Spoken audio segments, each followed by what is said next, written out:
On this episode of Podigious. Let's talk about our BFF, Demiurge. Wait, this was a Digimon movie? What?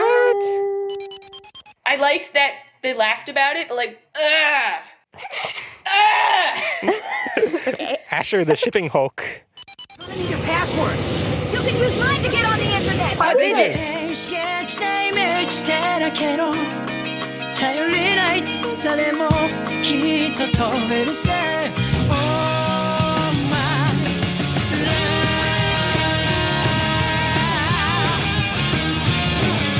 Welcome to Podigious, episode T1, Kick It into Tri-Gear. Try Part 1. Everything we could have been, Taichi Struggle, Shipping, and Demiurge.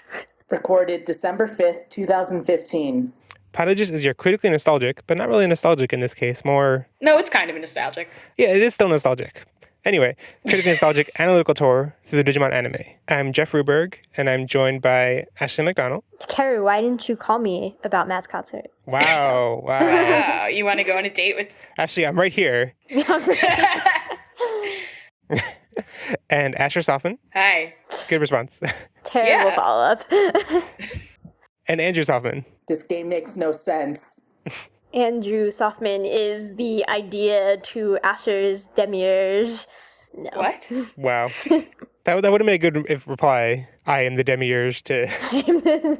Exactly. Come on, guys, step it up. So Ashley and I wanted to tell you about 3 things which we forgot to mention in the main podcast recording.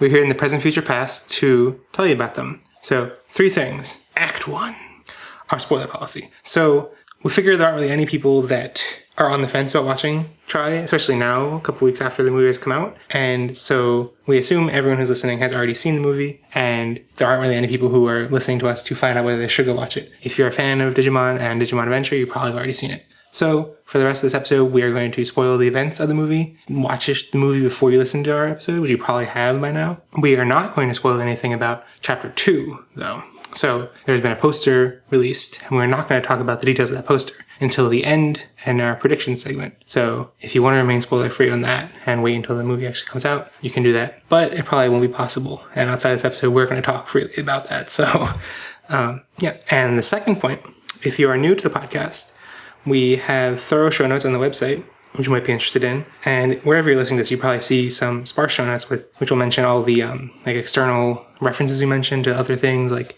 TV shows and other things like that, and some other the chapters. But if you go to our website at podigious.com, and for this episode, podigious.com/T1, you can find really extensive notes, and they'll have every character mentioned, although you recently moved all the characters. But we'll have images of all the scenes we mentioned in particular. We're talking about particular shots and that kind of thing. So that could be really useful. And the third, Act 3, the most exciting thing. Yes. We are so excited. It's late. It's late in the present, future, past. Yes, and I tried to heat up a cookie in a toaster oven and made I don't even know what it is, a giant burnt The toaster pile of oven rubble. decided not to work properly. Yes, and so hopefully you can smell that cookie in this audio. Oh, it smells gross. Anyway. That is the ambience. Okay, so we are introducing the first Podigious Try giveaway extravaganza. Woo! 2 exclamation points. Ooh, more than 2. It should be more than 2. I put 2, but there should be more. Okay. There should be more than 2. Okay, so here's the deal. When we were in Japan a couple weeks ago, we went out where to get lots of different Try merchandise and prizes and things like that so that we could give them away on the podcast. And this is our first round, our first wave of giving stuff away.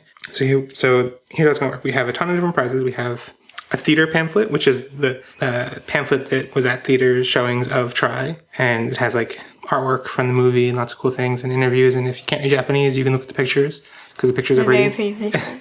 And we have a couple of these mini poster flyer things of the Try Part 1, what's it called? I guess it is the artwork of Yamato and Tai and Omegamon and Alphamon and them riding on Omegamon's sword. That thing as a little mini poster / flyer. And then we have lots of characters on coasters on coasters and big badges and smaller badges and these character cards and little. You're not selling this very well. Can you sell better?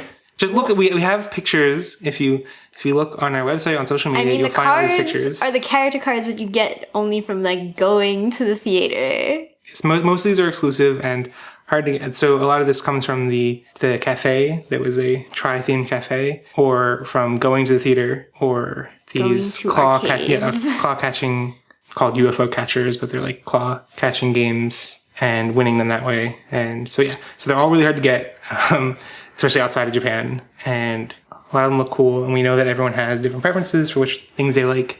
So the way this will work is we're going to pick 3 winners, and those 3 winners will get to pick whatever they want. Well, at least we're going to announce we're going to have a first place winner, and that person will pick anything they want. And then once that thing is taken away, we'll then offer second pick to the next person, and then third pick to the third person. So they will get any of these items that they want. And you can go look on social media. We have images of all the different items. So there are lots of different ways to enter. And for each of these ways you enter, it's like putting one ticket into a raffle. And then we'll pick one of the raffle. And if you entered 5 different ways, you have 5 different chances. If you entered 8 different ways, you have 8 different chances. If you enter one way, you get one chance to win. So we'll have a Facebook post is announcing the giveaway. If you like or reshare that, those are each one of those is a separate ticket into the raffle. There's a tweet. You can like that tweet or retweet that tweet. There's a Tumblr post. You can like that or reblog that. And if you leave us an iTunes review and then email us a screenshot at podigious@gmail.com, then that's another ticket. And if you've already left an iTunes review in the past, you can just take a screenshot of your iTunes review and send it to us. It doesn't have to be a new review. And also any of our patrons are automatically given one ticket into the raffle. Yay, patrons! So if you're already a patron, you get one automatic entrance into this contest. And if you want another one, then you can become a patron. So that's 8 different ways to enter. So you can get up to 8 chances, tickets in the raffle. And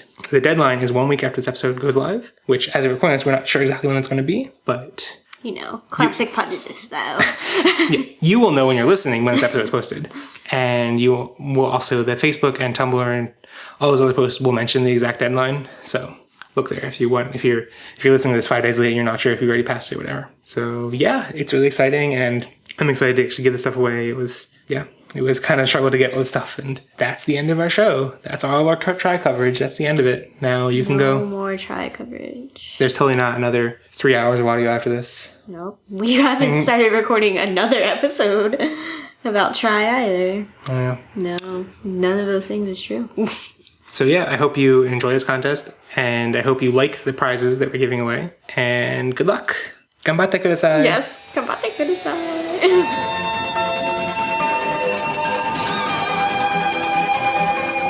This week we're looking at Try Chapter 1, Reunion. An egg gets fertilized by a dark spore. Taichi and Yamato get divorced because of differing tastes in ramen and compete over custody of their friends. It's a Digimon movie, so Ikari is busy at a birthday party, so true. It's so true. I was like, this is a great callback. Kuagumon cancels Taichi's soccer game and chases him around. Taichi summons Agumon through the power of plot convenience, and everyone reunites with their Digimon at Haneda Airport. Except Joe, because he's obviously studying. The kids learn that, surprise, there's a new Digimon threat on the loose, that their totally inconspicuous teacher is a secret agent, and that Joe has a girlfriend.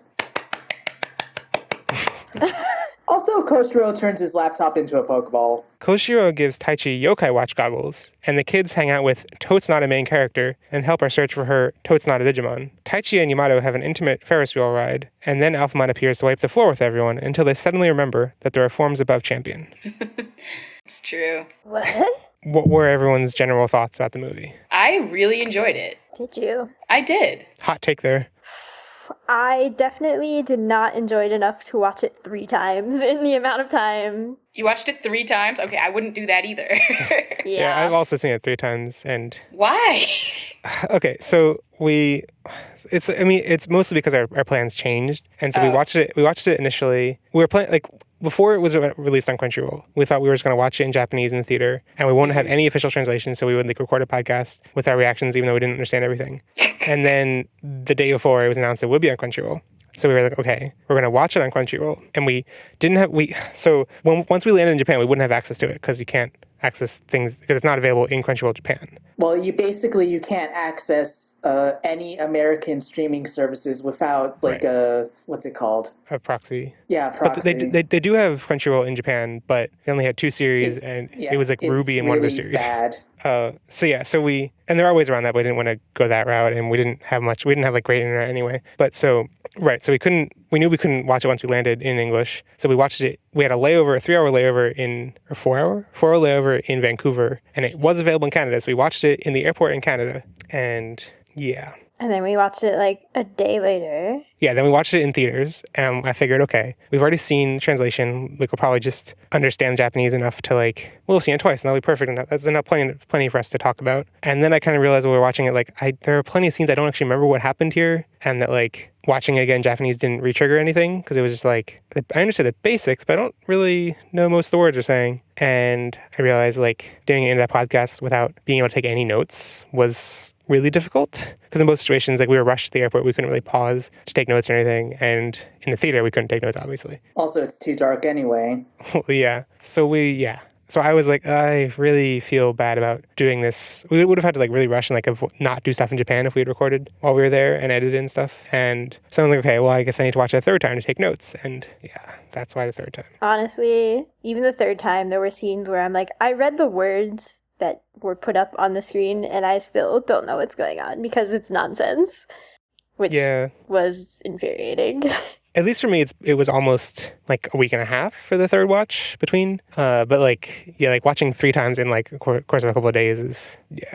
Angie, what were your thoughts? On what? Overall impression of the movie. I liked it, but some things just made me really mad and it kind of ruined the experience. Made you mad? Plot-wise. My reaction was there were a lot of really great moments I really liked, and that the stitching of everything together was pretty, not quite sloppy, just like okay, but off in a lot of instances. And yeah, figuring out how to like articulate why things are just off was kind of difficult for me. I mean, for me, it's just like this one little detail. I mean, like it's a small detail, and it just ruined everything for me. What was the detail?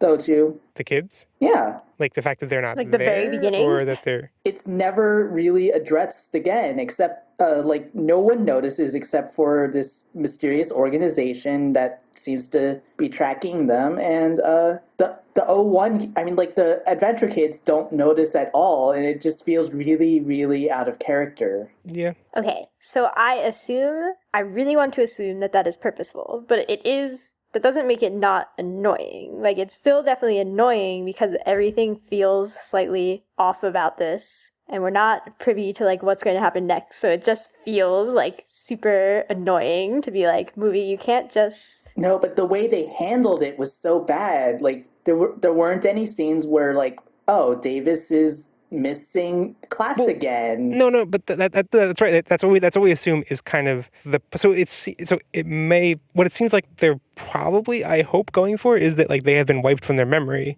and they have no memory of them. Yeah. But it's like, that's interesting. But there are just so many other details that just seem a little off, and it's hard to tell what is like, since in the, I think the first preview or the second preview, one of them mentioned not alternate timelines, it said like, this is the future that has not the correct future or something like that implied that alternate timelines may come into play. So like constantly I'm just like looking for signs of things being off, and there's nothing that's like big enough to be like, oh, that's clearly There's nothing off.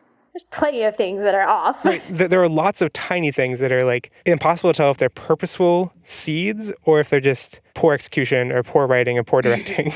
Or the passage of time, perhaps. Yeah, or like just them naturally growing up. Like, it's really hard to determine what is... I mean, I'm not really talking about like character details or like character behavior or things like that. What are you talking about? I have the list somewhere. I didn't organize it, but I wish I had a section of just like things that are off, but I didn't like that. You take so much time to prepare, and then when we start, you're not prepared. Well, At least I admit that I don't prepare. I mean, there's a lot of like writing. I mean, so one of the major things is the Yamato and Sora relationship, which doesn't exist now, or maybe does. It kind of does. It is not explicit enough to be one way or the other. I think it was, actually. I mean, they're much more explicit in 02 that they're dating than they are here, which makes very little sense if they are 3 years into a relationship for them to show even fewer signs of dating. I'm not sure they were dating in 02. So this is what I thought too. Like maybe we just assumed they were because of the epilogue. I think they were working up to it. So there are a couple. So I made a thread on with Will asking this question because I was like, maybe we just inferred because of the epilogue and. No. Also, Revenge of Diaboromon, they were dating. Okay, but are the movies canon? Kind of. Okay, there is a thread where I asked this question and there are answers, and there are many instances. Apparently, there are many instances, and then wrapping their arms around each other, and they maybe are not. And there are like references like, "Oh, aren't you going to go see Sora?" Or things like that are not just in the dub either, in the Japanese too. I don't think there's anything that's extremely explicit, like saying we are dating, but definitely more explicit signs than we see here, which is just bizarre. And so, but that's also something that, could very well be not, they could very well, in the written scenario, be dating, but just everything is not emphasizing that so that, people who like the Taichi and Sora relationship are happy and not upset. Well, they could also just, maybe Sora's not sure she wants to be dating Yamato if they were dating before. Relationships fluctuate. But they don't seem like... It's true, but they don't seem like exes. They don't really seem awkward on each other at all. Honestly, from what I interpreted, it just seems like everyone was busy with everything. No, there was definitely waffling of Sora between Taichi and Yamato. Which was annoying. I was really annoyed. I'm sick of this love triangle. Yeah, it's very explicitly I am in this love triangle still, and I'm not going to tell you which one is more preferred by me. It's why must they do this?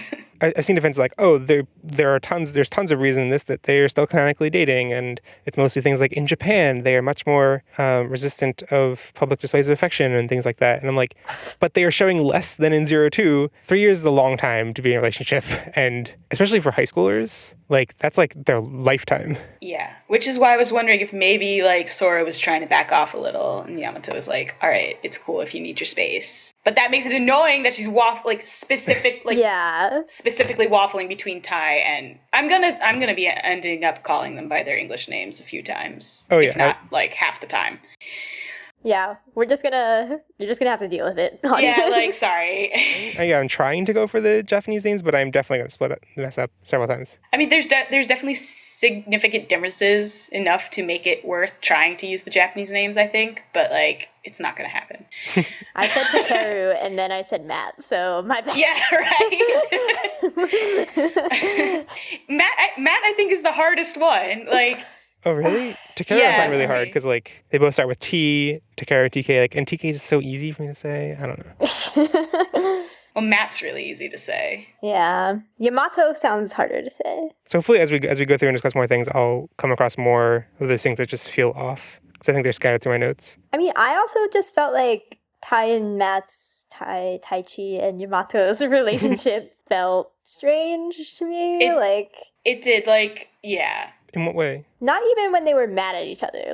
Pre that, when they were eating lunch together and talking about his band, but Taichi didn't know about his band changes, but also they behaved like they were super... I think it just happened. He was announcing that it happened. But if they were best friends and they ate lunch together, how would he not know that was gonna happen? Because I don't think you share everything that's... Also, I don't know if it's clear they're best friends. And I think he was I don't know if you necessarily share all the details of what's happening with their bandmates to everyone. Not to everyone, just your friends. Also, Tai doesn't know much about bands, so I don't know. I think in general throughout Adventure, Tai has actually hung out more with Izzy. Mm-hmm. So it sort of makes sense that he and Matt, despite how often they're considered partners in a way, it makes sense that Tai's actually closer with Izzy. But I mean, also Yamato's explanation of the band changing names was very similar to what he said to Takeru. And it's so it seemed consistent that he just came up with his new name in this rebranding or reforming. See, I actually assume that he talks to Takeru less because they don't live together and they're not in the same grade. I suppose. They seem kind of close though. They do. They seem even closer than before. Close. Yeah. But I still assume that there was less organic opportunity for him to talk Might be true. to Teku. Yeah. To Takeru. Yeah. But yeah, so anyway, back to general discussion. I mean, my other general impression is that, like, it's a very slow movie. And I don't know that's necessarily bad, but I do think that it has faults for that. Like, I like the slice of life stuff. Like, I mean, that's one of the main things I was looking forward to, was seeing them in their daily lives. And so I don't want to say that's bad, but it feels like it goes on very long and doesn't really build up dramatic tension very well. And I think in general might be summarized by just, like, it feels like there's maybe not fat, but, like, things aren't very tight and things haven't been trimmed quite well. Yeah, I was actually, because I did watch it all on the same day, but I was watching on Crunchyroll where it's split up into episode length parts, and I took a break in the middle because I had to call someone. And I was surprised by how well it actually really fit into episode sections. And that felt more natural to me than thinking of it. Like, I know it's all one piece, but it broke up really well. And that thinking of it not as a movie might help you with that pacing issue. See, I keep waffling between, oh yeah, the first time I watched it broken up into episodes, it was really good. Then I watched it as a movie and was like, actually, that was better. Then watched it again as episodes and was like, oh my god, the cutting of this is so strange. Yeah. Huh.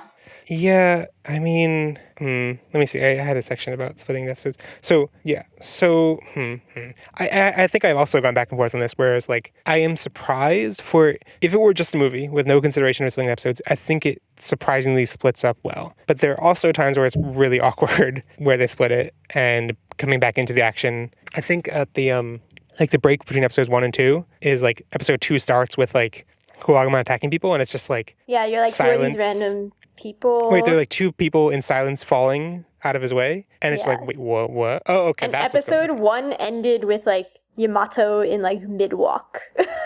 Like, it was weird. Yeah, the cuts always felt weird. So it definitely was not like, I've seen some people because there's the, when it wasn't announced what kind of thing this was, and it was just called a series, a lot of people assumed it meant TV series, and then it was announced it was a movie series, and then it was split up into 4 episodes per chapter on Crunchyroll, and people were like, see, this is evidence it was always going to be a TV series, and the movie was just them stitching it together, and I think it's pretty clear when we watched it that it's too awkward for that to really be the case. Right. Yeah. Yeah, it doesn't seem like it was made to be episodes. I was just surprised that cutting it into episodes actually seemed to work. Mm-hmm. Yeah, I share that too.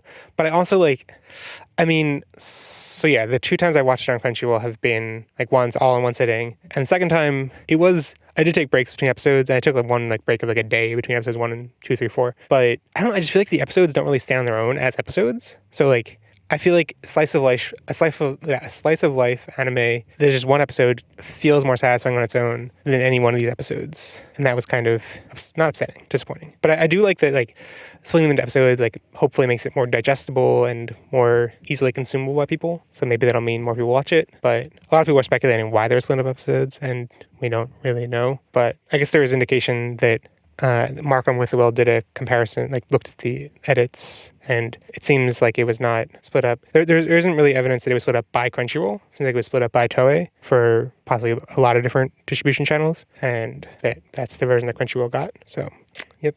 The other factor in splitting it up into episodes is they added opening animation sequence. So like the ending sequence that's at the end of each of the 4 episodes was actually in the movie, at the end of the whole movie. But the opening sequence at the beginning of 2, 3, and 4 was not in the movie at all. And I don't know, I really like that sequence more than the intro sequence at the beginning of episode 1. That's just like setting the world and like showing people doing daily things. I don't know. I feel like that, like showing people like on trains and the Rainbow Bridge and stuff, they didn't really do much. And the opening animation sequence that shows scenes from the previews and clips from the movie and stuff, I think it worked much better. I thought there was some overlap, but maybe I'm confused. Overlap of what? Like similar scenes? The 2 open, yeah. I am not sure. I don't think so. It just feels really weird to have like Butterfly playing to like random shots of Odaiba, like, I don't know. Maybe if I hadn't heard Butterfly in a long time and I was like, oh yeah, Butterfly, maybe that'd be enough. But like having heard it plenty of times recently, I'm like, this isn't enough on its own. You need to show me like Digimon stuff. You need to show me a Digimon. Right, just like showing like the character profiles and their names and stuff. I'm like, oh yeah, this is Butterfly. Wait, this was a Digimon movie? What? I thought it was just about a bunch of kids doing kid stuff in Odaiba. Okay, back to weirdly split episodes. I also think the split between episode 3 and 4 is extremely strange because it feels like episode 3 should have ended with Tai and Agumon in the sunset with their dramatic conversation about whatever, forgetting and feeling different and stuff. But then it goes to Koshiro's house. Not his house, his office. Whatever, his office.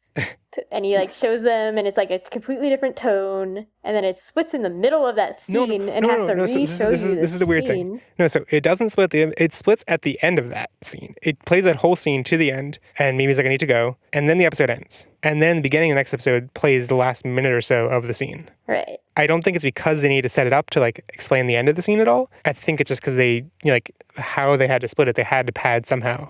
So they kind of had to play clip, they had to repeat. And yeah, it was... That was the most extremely awkward cut for me. which it probably wouldn't be that noticeable or wrong or bad or anything if it was not seen if you didn't watch them all at one sitting or whatever. I mean, it's tough for Ashley and me to really to evaluate does this work better as episodes or as a movie? Since we saw both, we didn't understand the Japanese. So I have to say, I don't know, it was tough because when we watched actually both times we watched it, we were really tired. Yeah. But when we watched it, split episodes in the airport, it was there was some weariness because we knew we were going to have to edit and have to rush to get to plane and stuff. So every time they played the opening ending, I was like, oh, let's get to the next. I just remember feeling really wary. And then watching it in a movie, which...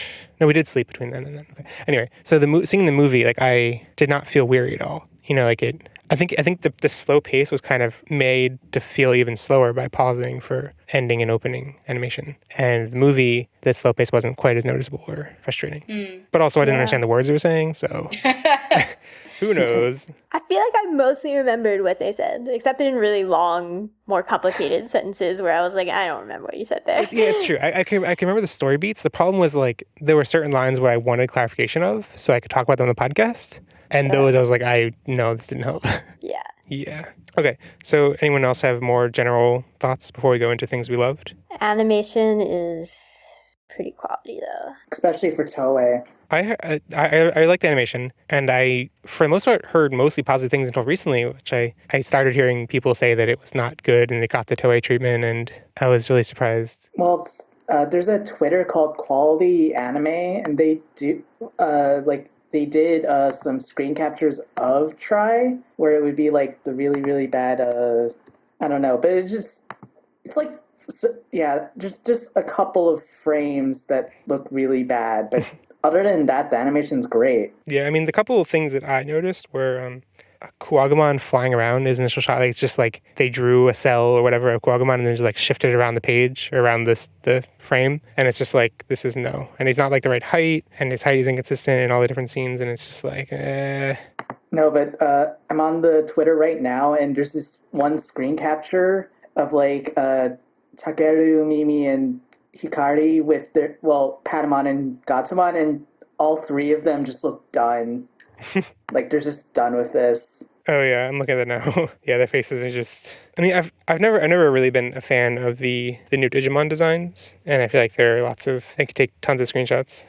I feel they're too detailed, and it just throws everything off. I like them. I'm okay with them, except in very specific shots. I thought Gatomon looked extremely strange in her open, when she first talks. I was why do you look like a robot? Or a creepy, super creepy cat? I mean, that is frustrating. It's a couple shots. I'm generally you're fine, but occasionally your face is just squashed, and for all of them. Yeah. I was gonna say it's tough because we are used to Digimon older seasons, and we're oh, it's much better than that. But we have been watching recent anime, so it's not we're completely adrift from modern standards. I mean, I think it, maybe it's not I guess it's a little disappointing compared to many of the Digimon movies. Well, weren't those done on cells? I don't know. So you can't really compare this to those movies. I mean, I don't think that's entirely fair to say. Digital animation can look, I'm blanking on examples, but I mean, that can be really beautiful digital animation. It's not really, I don't know. Like, I think One Punch Man is all digital, and it like has a lot of the fluidity of cell animation. But anyway, I can't really speak to that. Well, most anime is digital nowadays. Right, and I feel like there's not a clear, noticeable gap between the two because of it. But yeah, I would say I think it's pretty good with a couple. But it's pretty good. It's pretty good for like a series level. It's not like pretty good for a movie. Okay, the other scene that I didn't really understand or thought came off as like awkward human interaction that doesn't make sense was between Koshiro and Sora when Sora calls him at the restaurant, and like Koshiro he just like lies to Sora, and Sora's like, this is strange, I'm hanging up now. And I'm like, why is Koshiro not just being like, I'm at a restaurant with my parents? Yeah. Like, there was I wrote down a bunch of different things that felt really awkward and off about that scene, and that wasn't even one of them. Because like, it's that he's speaking, like he's ordering, and he like says words in English to order, and then she's like, I thought it was French. I mean, I think it's French too. I think it's French, and she interprets it as English, and she's like, oh, there's someone speaking English and they're on this phone. There's something weird with the connection. And he's like, yeah, there's something weird with the connection. I'm like, what? Why don't what? Yeah, it like made no sense. I think he might have been like confused having two conversations at once. But yeah, it was weird. That makes a lot more sense. But he also like ordered for his mom or something. Right. Like I can understand if he's more knowledgeable, so it's just like no other languages or something. But like also his parents are just there and they never talk. It's just like, and it's always they just like stare at him like, why are you on the phone? Well, isn't this also when electrical malfunctions start to happen? It is, but he doesn't see that at all. He doesn't see that at all, but why would he lie when he doesn't, like, why did he lie? It just didn't make any sense. It's like I could see him, no, I don't know. I don't know. He's awkward around girls, I don't know. It was very weird. But yeah, and there's just the direction of all those scenes with him in the restaurant, I think there were two, are just really, because it's like, the scene starts and you're just looking at Koshiro and it's just silent, and then someone walks up behind him and then he gets a phone call and it's just like, what is going on? And it's like the waiter is coming up and he like starts to order, then he gets a phone call and it's like no one talks except for him, and it's just well, I guess his parents don't know French. Things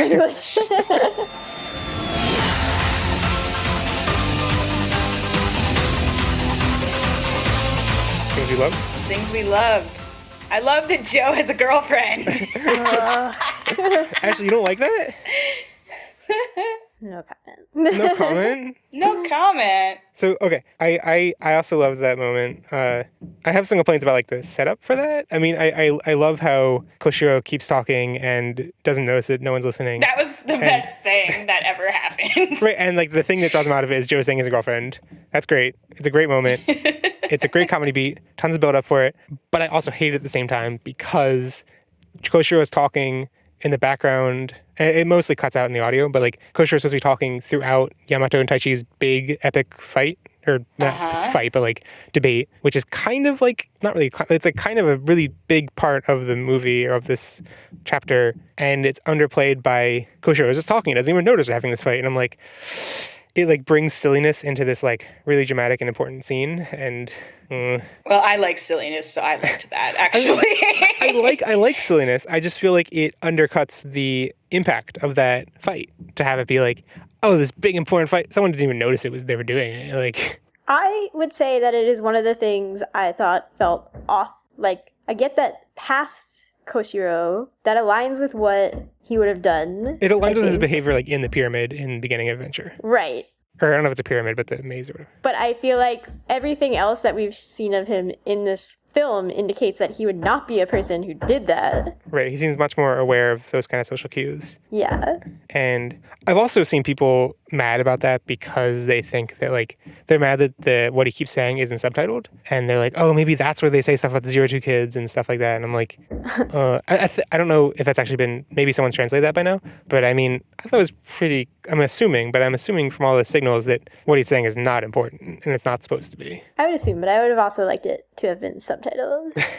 Because I just feel like that's strange that it's not. Yeah, but I mean, not being subtitled kind of plays into reinforces the joke that it's just so unimportant. It's not that it's unimportant, it's that nobody understands it, I think. I thought it was the people just stopped caring. Like, okay, we get the gist. I guess it puts you in the shoes of the other Digidestined who are not listening to him, and therefore it doesn't matter what he's saying because they don't hear it. Right. Yeah. Okay, things I loved. I have a long list. Taichi's playfulness, that was really great. And I was a little bored that like he'd just be like all serious and like growing up and like not at all playful anymore. But like the whole scene with him and Yamato eating ramen, just I loved it. I loved also like occasionally when we were in Japan I would hear the word service like sabis. And I'd be like, oh, it's like when Taichi kept pouring pepper into the ramen and was like, sabis. But I didn't get it. Because he's just like, I'm doing you a favor. Here's all, I'm serving you. And, I was like, no, I don't want that. And he's like, no, I'm doing you a favor. I also, like, this is also such a jerk move. And it kind of fits, like, with how he was a jerk at the beginning of Adventure. But, like, just eating his teacher's donut and just, like... He's like, oh, wait, did you want this? Like, oh, sorry. And then after he gets permission, after he's already eaten part of it, he's like, okay, itadakimasu. And I mean, I don't know if this is a thing like elsewhere, but a lot of teachers in America will leave food around for their students. Although that was clearly food for the teacher. Yeah, it was in his office. The way it was placed. I was like, Taichi, you're a lovable jerk. I love him. And yeah, so Taichi and Yamato is like actually. I feel like we very rarely actually saw their friendship in Adventure because they were like in like life-threatening situations or they were fighting or whatever. And even when it was like, oh no, they're like holding hands, it was like still in some big. We never just seen them like hanging out and chilling. So like seeing them eating ramen and the whole like him like it's knife of day. Knife of day. And Taichi, like, haha, knife of ramen. I think they should have been called Knife of Ramen. I was disappointed because there was a couple of different things in merchandise. I don't think they were actually for sale at the theater, but it's like stuff you can buy at the premium Bandai shop that says Knife of Day. Nothing says Knife of Ramen, though. Foolish. Also, just like, especially in contrast to the way that the reaction about a bunch of the negative reactions when the character designs were announced, and it was like everyone has the same face and like blah blah blah, and they don't look good, and it's why aren't they like the old kids? But like their facial expressions, they show so much more emotion and like have just lots of really funny expressions that I really appreciated. Another thing I loved was Koshiro's socks in that one scene. His socks? What? Did you not see them? Socks? No. What? Oh man, they were beautiful. What scene? Oh god. I don't remember now. He was on his computer, I think, and he was wearing socks and no shoes. That's not helpful. Wait, what? He was wearing socks on his Let me computer. see if I can find it. Well, Always just on his computer. Koshiro in general. Fashion of everyone in general. No, but Koshiro. Well, yeah, he had his own scene that about computer program just to pick out clothes for himself. that was pretty great too. Did you not notice the crab costume? Right, the crab stands out a lot. There's also a Harry Potter, he's in like a wizard robe with a wand. I also really liked Takeru being Playboy. Okay. So we didn't actually see him interact. Like, if it was one thing, if like he had like a swarm of girls, and I'd be like, that's a little weird. It reminds me, remember all the way back in season 1 where he was talking to Mimi and then he turned around to Matt and was like, isn't she cute? And like, that was the immediate reaction I had when I heard that he was like, inviting girls to Matt's concerts and stuff. I was like, oh, TK. TK. I still approve of this TK. I approve, but at the same time, I'm like... I'm like, TK, you're gonna get with Hikari, right?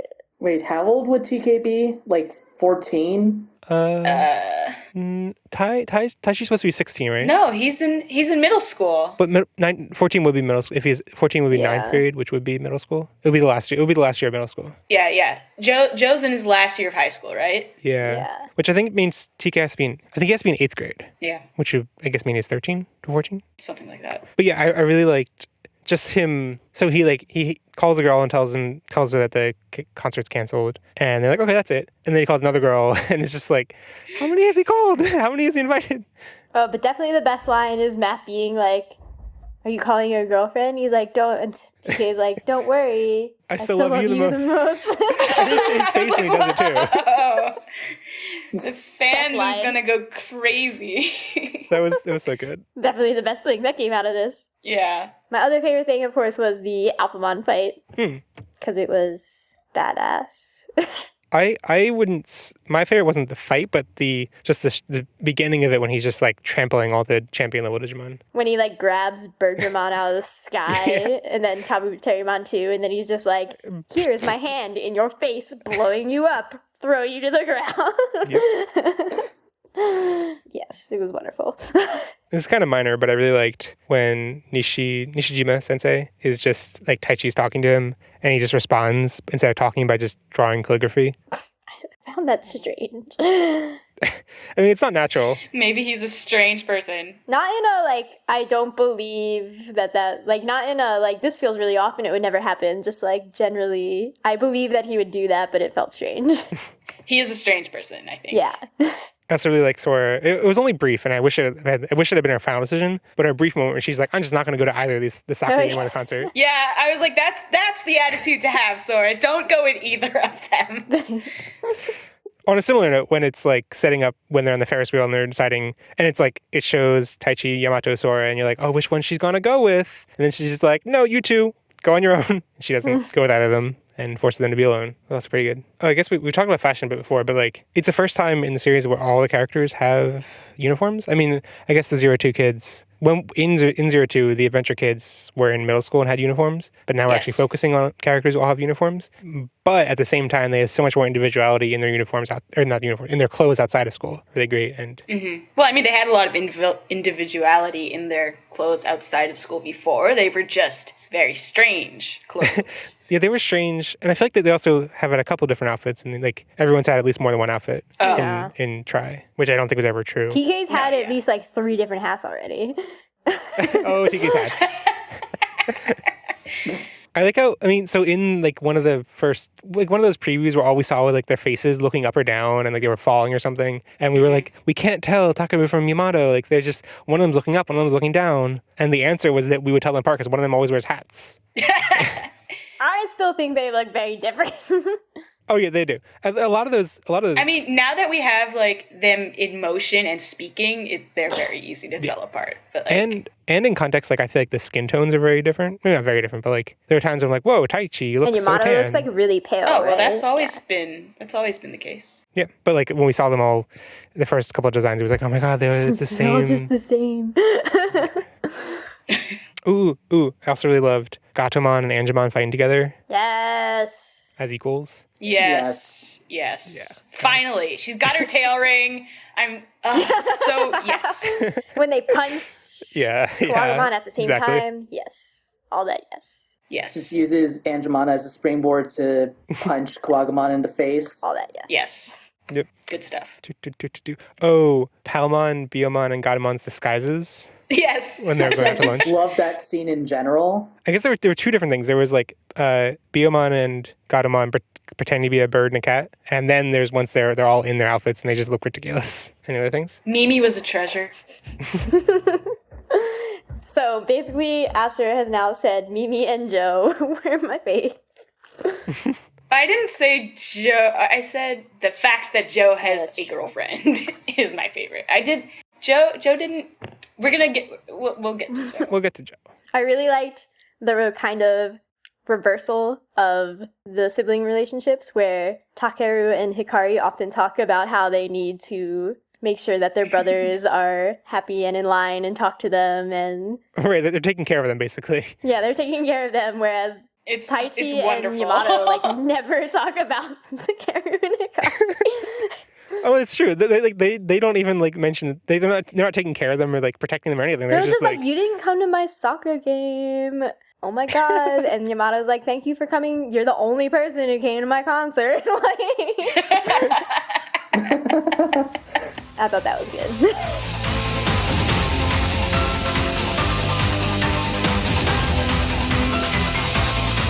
I wrote down things we hated, but I think it should just be things we didn't love. Things we didn't love. The lack of resolution to Tai and Yamato's fight.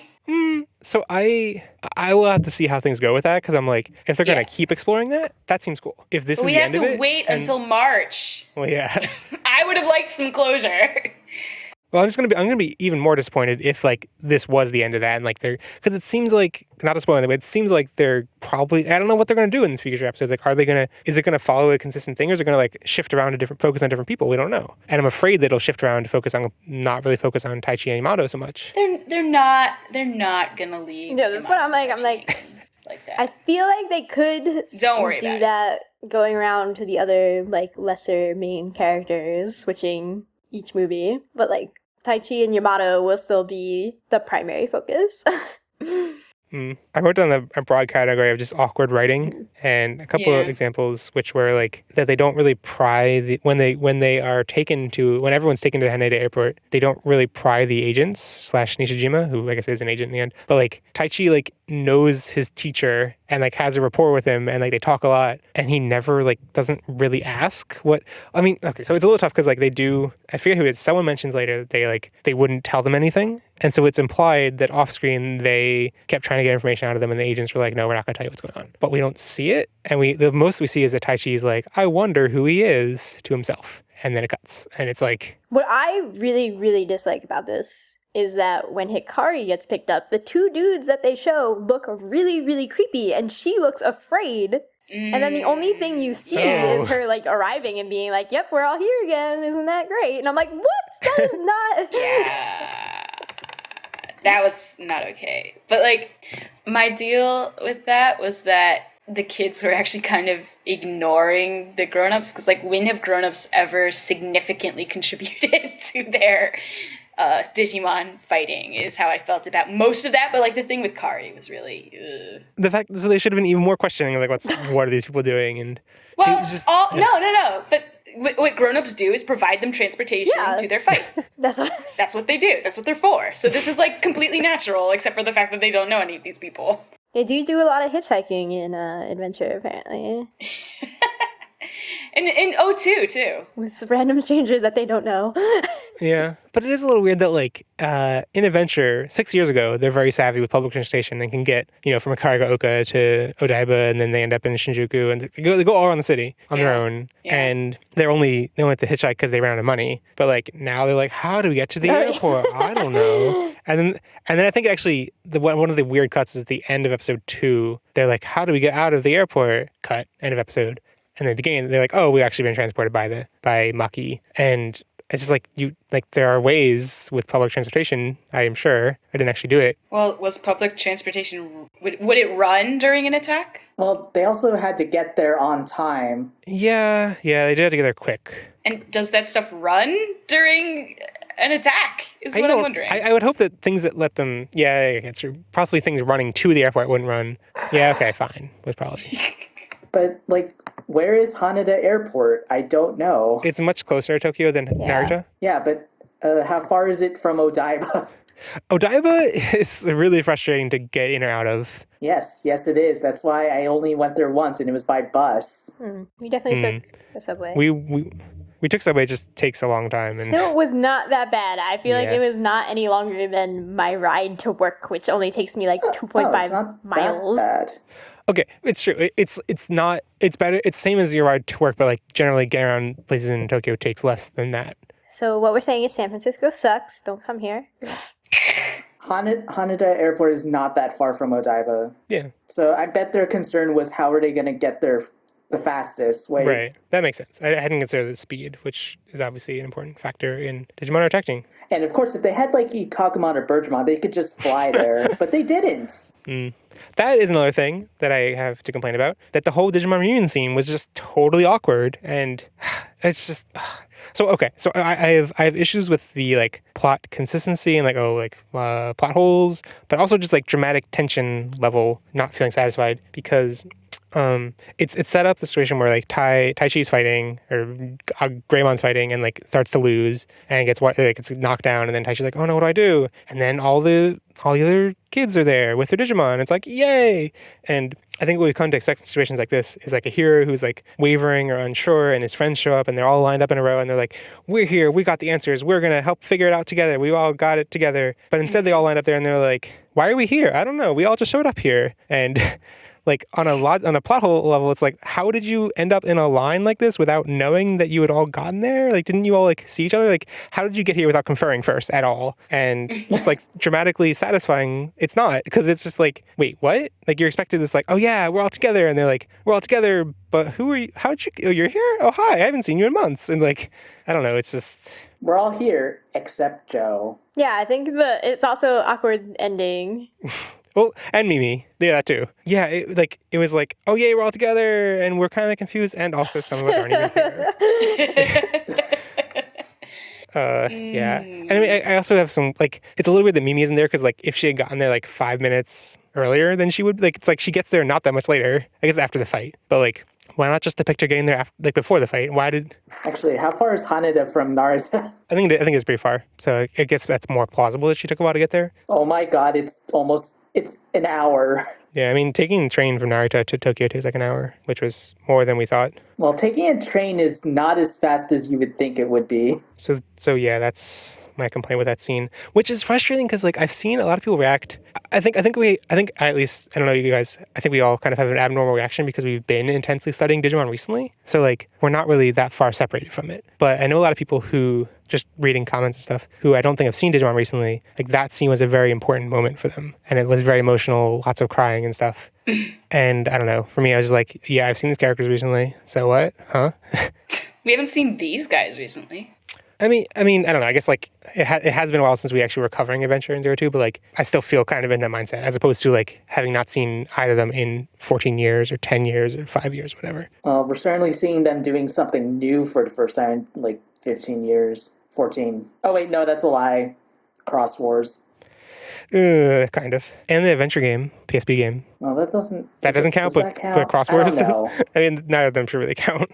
More awkward stuff. Oh, I guess I complained already about the Koshiro undercutting. Koshiro was that big joke undercutting the Yamato and Taichi fight. I don't know, that just felt like they wanted to get this joke in about Koshiro talking while everyone else is talking, and also wanted to have this dramatic fight, and, like, the joke doesn't really work well together, but they didn't know how else to put it, so, like, Also, I complained about Koshiro's parents' anniversary dinner, which was just awkward on so many levels. The Omegamon setup. Oh boy.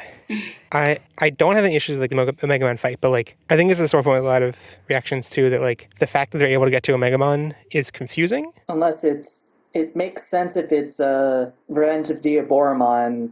Right. So if you're just considering 02, then, like, 02 ends with they all get the power to turn to Ultimate, but they give it back so that Imperial Digimon can activate Fighter Mode. Then in Revenge of Diaboromon, I think, unexplained, they're all able to get to Ultimate level, and they're able to get to Omegamon. So I guess you can infer that stuff happened in between. Like, maybe they just, once Digimon was at peace, they got the power back, whatever. But so yeah, if you assume Revenge of Diaboromon exists, then, like, there isn't really that plot hole. So just assume they can do it, but it just doesn't fit. It's just anything 02 and beyond is just like, what is going on? This doesn't make sense. The thing is, like, so here, like, if they had just questioned whether they could do it, you know, like, if they were just like, can we get to Omegamon? Let's try. Instead of just like, we can do it, let's do it. And, well, okay, it's not like it's like, we can do it. Oh, some wavering about whether I should do it. Okay, let's do it. It's never like, can we do this? But, so, okay, even if you assume they all know they can do it at any point, but, like, then why is there so much buildup of these champion or adult level fights? Like, it doesn't make, and they're struggling with these fights. Like, they're hard. The Quagamon, like, they have to double team to take down each Quagamon. So, like, why are they just going to champion level? Like, it makes total writing sense to focus on those, because those are, like, the things we haven't seen the longest, and it's, like, you know, ramping up from the beginning or whatever. But then as soon as they just jump, it's weird. So is it not as sour of a point with anyone else? I don't really care about those types of Yeah. I'm much more charitable when it comes to that sort of stuff. It's like they're gonna just do it because you know it's gonna have to happen, or they're gonna give you... But build up to it properly. Like, you can do it and build up to it. No. I mean, there could be build up, there could be hesitation, but I feel like that you're just going to complain that they came up with some BS explanation that is unsatisfying, and, like, either way, they're not going to win, so... No, so, like, our war game built up to the Omegamon moment in a way that felt logical. I mean, you know, like, they try to fight at each stage. They're like, okay, we like, let's go to our mega forms. We still can't beat them at this level. We have nothing else to do. Oh crap, we discovered this new thing. And here it's like, we can't beat them as champions. Let's go to the final ultimate mega level that we've only done twice before. Like, well, didn't they give up their crests too? So they gave up the power of the crests, but then Jedi gives them, like, the Digicore, whatever, lets them... I never imagined that was a long-term thing. That's true. That always seemed like a temporary thing. But then they do it in Revenge of Diaboromon, so, like, it seems like the last indication is that they can just do this whenever. I mean, I still don't know how canon that was. Yeah, that's a fair point. So that's the thing. Like, there's all this stuff kind of in the air, and like everyone's kind of uncertain. It just seems like you could kind of anticipate that in the reaction, and just like write in anything that just kind of makes us a little uncertain with the characters, or give some explanation, and that there's no explanation, there's no questioning. And I don't know. I think actually you're focusing on like the questioning and the explanation stuff, and like I don't think those don't need to exist. The other thing I'm complaining about is just like that it sets up these champion evolutions as being the big thing. Like Togemon gets her Digivolution sequence right before this, and it's like this big deal. Like, oh yes, Togemon's fighting, and like just trounced in a second, and it's like the ceremony of the champion evolutions. Like they get this long, nice Digivolution sequence, and Omegamon doesn't. And there's a lot of arguments that it's like because it would draw you out of the fight, and it's like, but we were just drawn out of the fight for the Togemon Digivolution, and I don't think that I am completely fine with the way that they digivolved. I think it was a completely fine way to be like, we want to show you all your favorite forms. We want to show them in action for this first time. So we're just going to do this, and we're not going to have the Digivolution sequence right to Omegamon just because you want to see them. And I mean, that was fine. That's a fair point. I agree that it's nice to see them and have them each do like pull off an attack. I think it's just the setting of expectations that, because I mean, like showing lots of Digivolution sequence is something that like is frustrating, and when you show a bunch of them, it's like annoying. So on the one hand, it's like nice that they don't take away time by doing that, and they can fit this in. But I guess it just feels unceremonious. It just feels like so random and like, wait, this is actually happening? Wait, what? Huh? And I guess that's maybe the point, that it's supposed to be surprising, that I don't see how that couldn't be unintentional, that you're like, wait, what? Where Greymon? Wait, what? Metal Greymon? Wait, what? For Greymon? Like, I think that was definitely the point, and that just, there's something unsatisfying about that. I don't know. I actually kind of liked it. I liked it. Yeah, I liked it. So maybe you shouldn't speak for everyone, Jeff. Yeah. I mean, probably the way I phrase things may trend towards generalities, but I am trying to just represent how I thought it worked for me or not. Then use I statements, Jeff. I mean, I still find it frustrating that like if this were an option available to them and they were going to be highly featured, that it seems weird to focus so much on the champion Digivolutions, especially right before that. I would like to see how it is handled in the future. That's true. Yeah, that will inform things a lot. I've heard some people speculate that they think the reason they were only shown so briefly here, like the intermediate stages, is because it's a teaser for their appearances later on in the future movies for Where Garurumon, Metal Greymon, etc. And I still don't understand this thought. Yeah, I don't buy that. I don't really. It definitely did not leave me thinking, oh, they're going to show up later. It made me feel like those are unimportant. Well, they're going to show up later anyway. Aren't they pretty much going to show up anyway? Metal Greymon? Like the ultimate Omega form? Anything. I mean, I don't know. It seemed like, the impression I got was like, okay, the only important form is Omegamon. If they need a big fight later on, they're going to use Omegamon. The impression I got from it was like, those forms are probably not going to appear. So. I mean, yeah, I guess that would be consistent with the poster as well. The future poster or this poster? The future poster. Well, we shouldn't be talking about the future poster. Well, it's kind of hard not to. Okay, another disappointment I had when I noticed something you liked, Ashley. So let's fight it out. Okay, let's fight it out. What do you think it is? I actually have no idea. it's the ending animation. Oh no, I liked it. I thought it was cute. I also thought it was cute. I do think it's cute on some level, and I like the idea of pixel art. Also, it's not exactly pixel art. Like it is cute how it's like a little bit more, I don't know what the word is, less digital. Like it's more, each pixel is not like on or off. It's like little off squares. Anyway, but I guess the main problem I have with it is the ending thing. Like I think it shows a couple of different things for a while, and then at the end it shows like 3 levels of like everyone lined up. Yeah. And so it shows them at like different heights. It's like the sprites at different height levels, and it's like, isn't that a perfect... It seems like it was designed because like, okay, we have Adventure, 02, and Try designs, but it's all the Try designs just shorter and shorter. Like they're in their high school outfits, just shorter sprites. Is that really why you don't like it? Yeah, this is very nitpicky. Oh, but it just... Okay, okay, I guess it is nitpicky, but... it's very nitpicky. It just seems like such a perfect opportunity to do that. And it's also weird because Mako... I mean, but they showed it to you earlier, like they do. Really? They show their non-Try designs? I thought that was the whole point of... They go through each character, and the small one is them younger. The second one is middle school, or whatever. I thought it was kind of like a reference to audio levels. Right, but they definitely show the Digimon evolving. Yeah, they show the Digimon in different forms. sure that I interpreted it as it was supposed to be the kids in different form. Well, I mean, the important thing is like whether they're wearing their proper uniforms for that. Yeah, I guess they're not, but I think that was supposed to be the gist.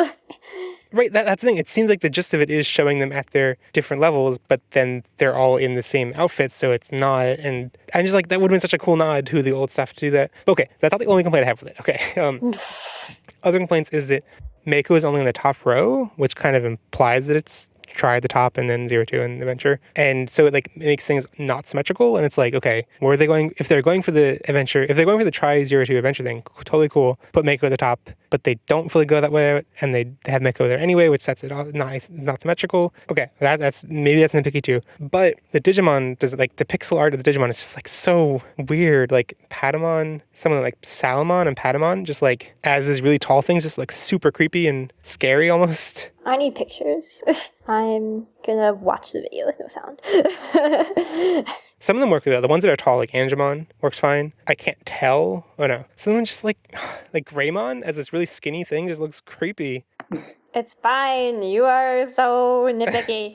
They're so I really like pixel art is the thing, and it's this just feels like really bad pixel art. They had to fit him somehow. But get good pixel art.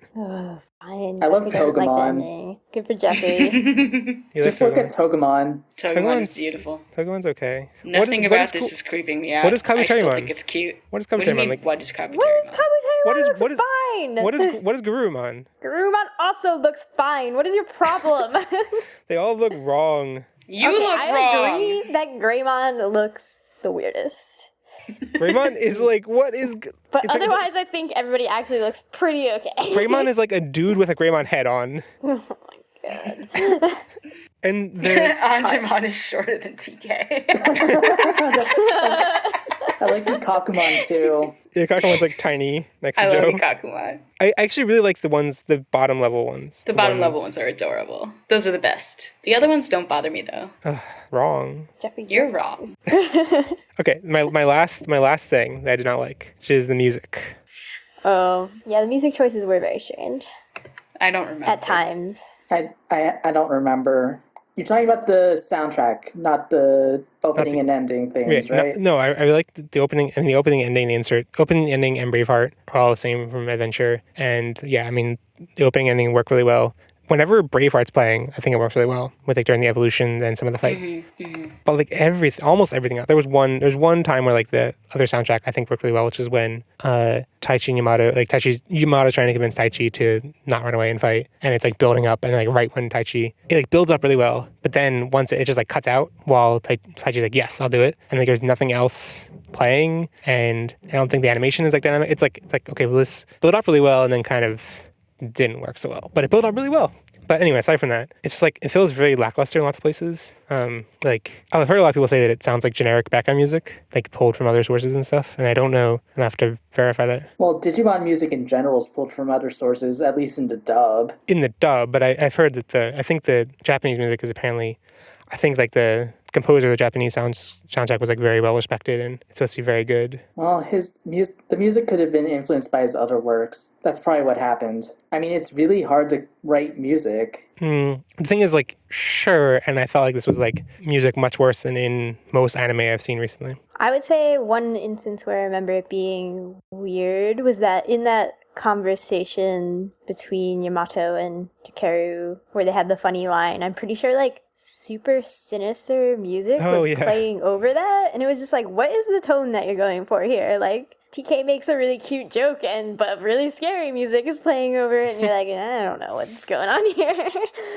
Yeah, and I can't point to specific instances, but I feel a lot of times the music, extended a little bit too long, or just times like that where you're I'm not sure. Usually it's and also it kind of made me feel this is a testament to how well anime music usually works, because normally the direction and the music are so on the same page and pointing you towards the same kind of motion. And I mean, the last time I can really think of music really being pointed out by a lot of people as being annoying was in Parasite. There's dubsteppy music used during fight sequences that a lot of people complain about, but I'm it's still got you feeling what you're and people that just didn't think liked that repetitive dubstep thing. Anyway, here it's just it felt really quiet when it shouldn't have been, and giving you the wrong message when it shouldn't have been, and I don't know. I hope that it's better in the future.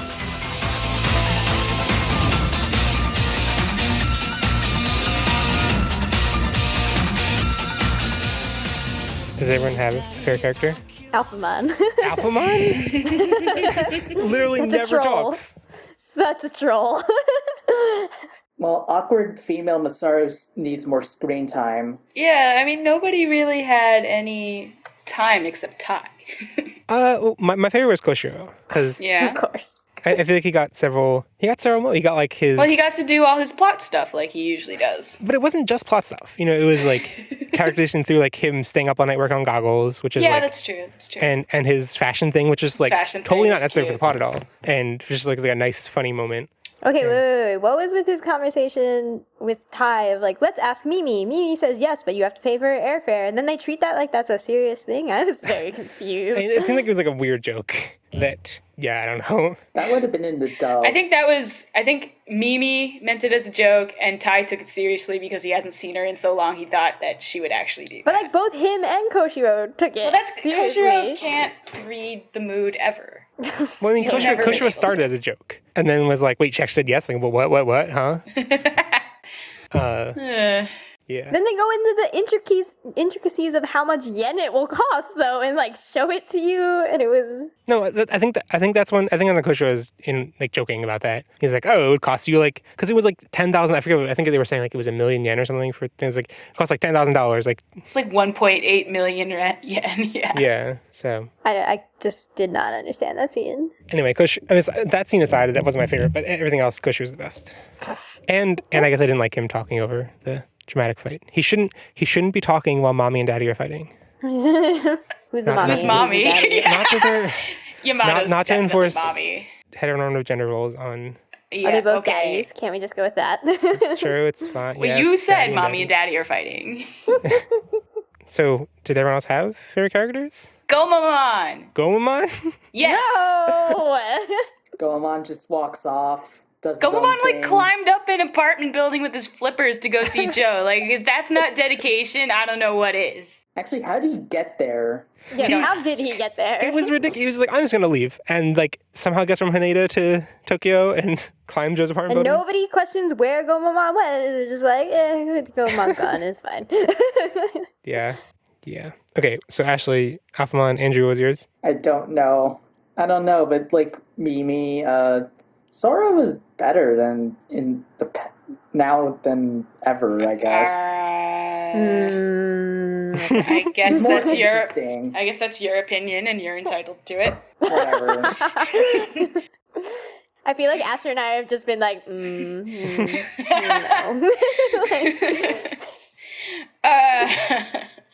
I guess that's one negative thing I have about this is I'm not super thrilled with how gender played out. Mm-hmm. Like, I'm thrilled with most of the female characterization, actually. Like, I do think, well, I'm in two minds about Sora. And I've always been in two minds about Sora, I guess. But Mimi was great. Mimi's but always great. The way gender worked out didn't thrill me. Yeah. But it still could be worse. I will allow other movies to happen before I start being judgy judge. I'm judging it because like there was one scene where all the girls hung out and they just immediately started talking about boys, and I was like, all right, this that failed. did happen. This failed the Bechdel test immediately. That's a thing that happened. That is the thing that happened, and like the Bechdel test is the lowest bar, basically. I mean, they didn't actually fail, right? Like Yeah, there were they other did. scenes of them talking, right?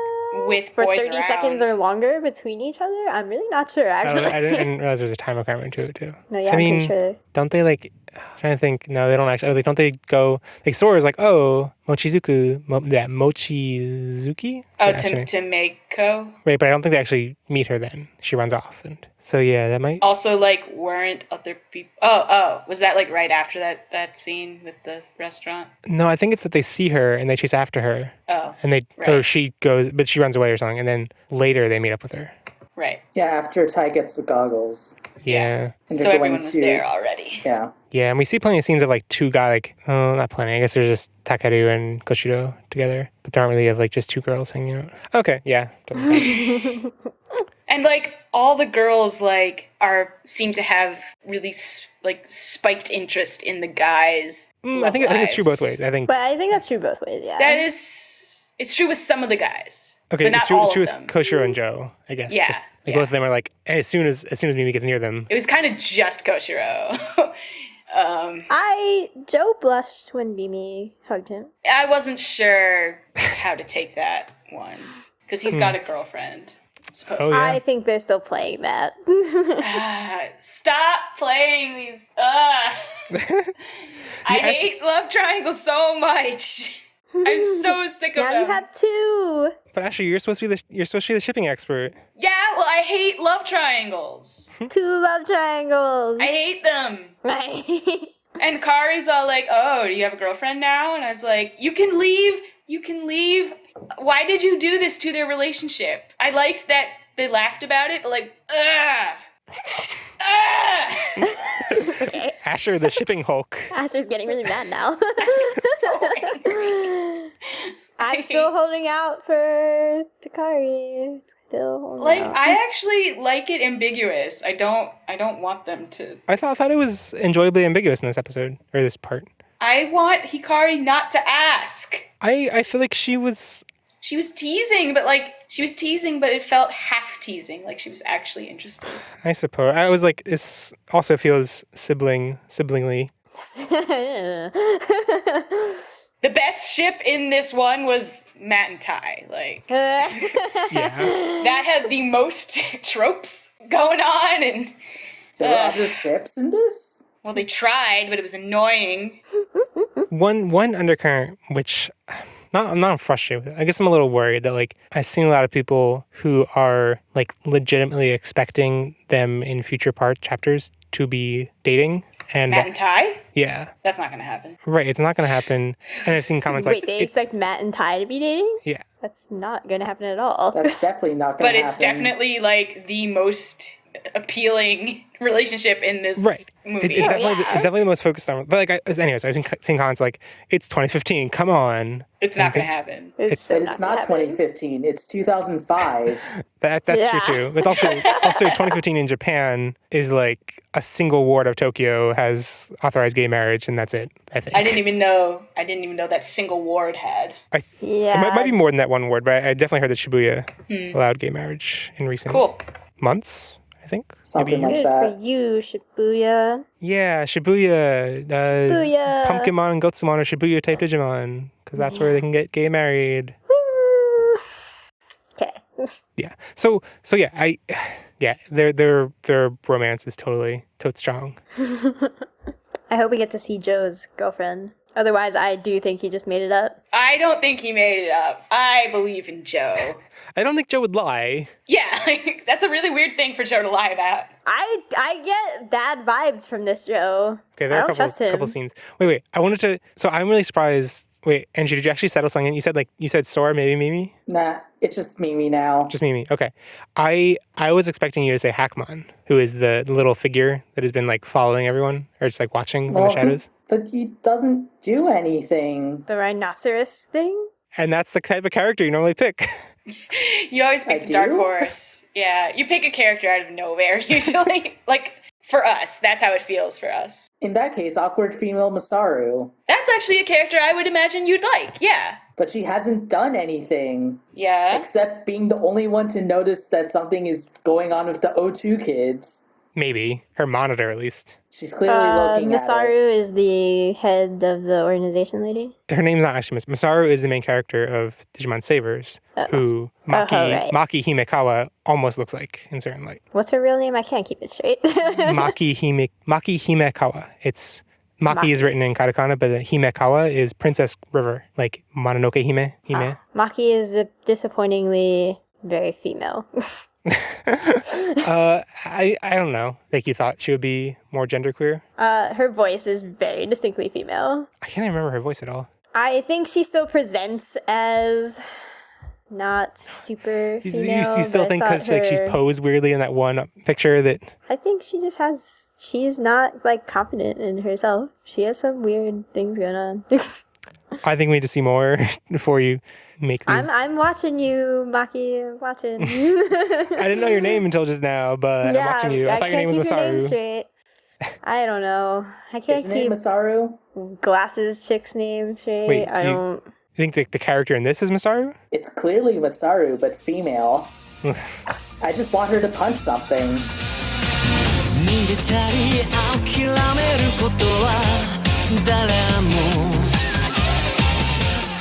So I want to talk about Taichi's struggle and how real it is. no. I mean, so loosely it's just his wavering, and I guess to recap he seems pretty sure of himself while he's running away from Kuwagamon, but then throughout the rest of the movie keeps flashing back to that and the scenes of destruction he saw around him and blames himself and starts to waver in his faith that what they're doing is the right thing. Mm-hmm. And yeah. This is what becomes the point of contention with him and Yamato. Right. Yes. And in some ways it's a interesting, what's the word I'm looking for? Reversal. It's an interesting reversal of their roles, their major fight in the end of Adventure, where at that point, I think it's, what happens there? It's that Taichi wants to just keep plowing ahead and not wait for, or I guess I can't speak to Taichi. I can't speak to Taichi. Tai wants to plow ahead and not waste time by grieving over the Digimon they lost, and Matt is more respecting of Mimi's desire to rest and mourn Digimon. And it's kind of reversal now that Taichi is hesitant and not really running away from fights, although he's accused of that, but more just not certain if they should be fighting back. But I don't know. I think it is a very interesting dynamic to put into a series that has been dormant for this long, and that the characters are growing up, and that the audience, the characters are growing up a couple of years, but really it's about the audience that's growing up. And that is very much, I can't remember exactly what I've seen, but interviews I've seen, this is very much oriented towards people who grew up watching the show and are now older, and pretty sure like a bunch of the staff involved is of that same age too, and stuff like that. So it's a much more, it's much more relevant to the whole idea of having things in black and white as a kid and then learning more and then realizing that things aren't as simple as you once thought they were, is, I think, a very relevant noun. What is the noun I'm looking for? It's a very relevant idea. I don't know. To our lives. And I have plenty of issues with it because I think it's frustratingly simplistic, but also, I don't know, it's not a very logical debate on either side, because we don't have a good sense of Taichi's logical options. It's not a matter of like do X or Y, it's a matter of do X or ... And yeah, like it's definitely not clear that if he doesn't fight back, that there will be less destruction. There will definitely be more destruction.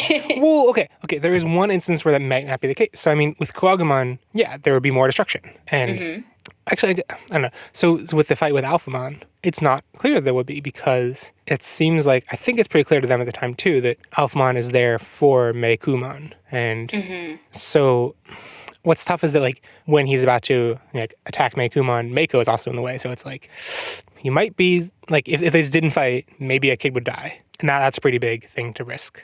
But if it were just a Digimon, maybe... Just a Digimon? No, all right. No, okay. I mean, maybe the stakes are Alphamon captures Digimon and goes back to the Digiworld, causes no damage. That might be... Although he does attack, and that it implies more malicious intent. But...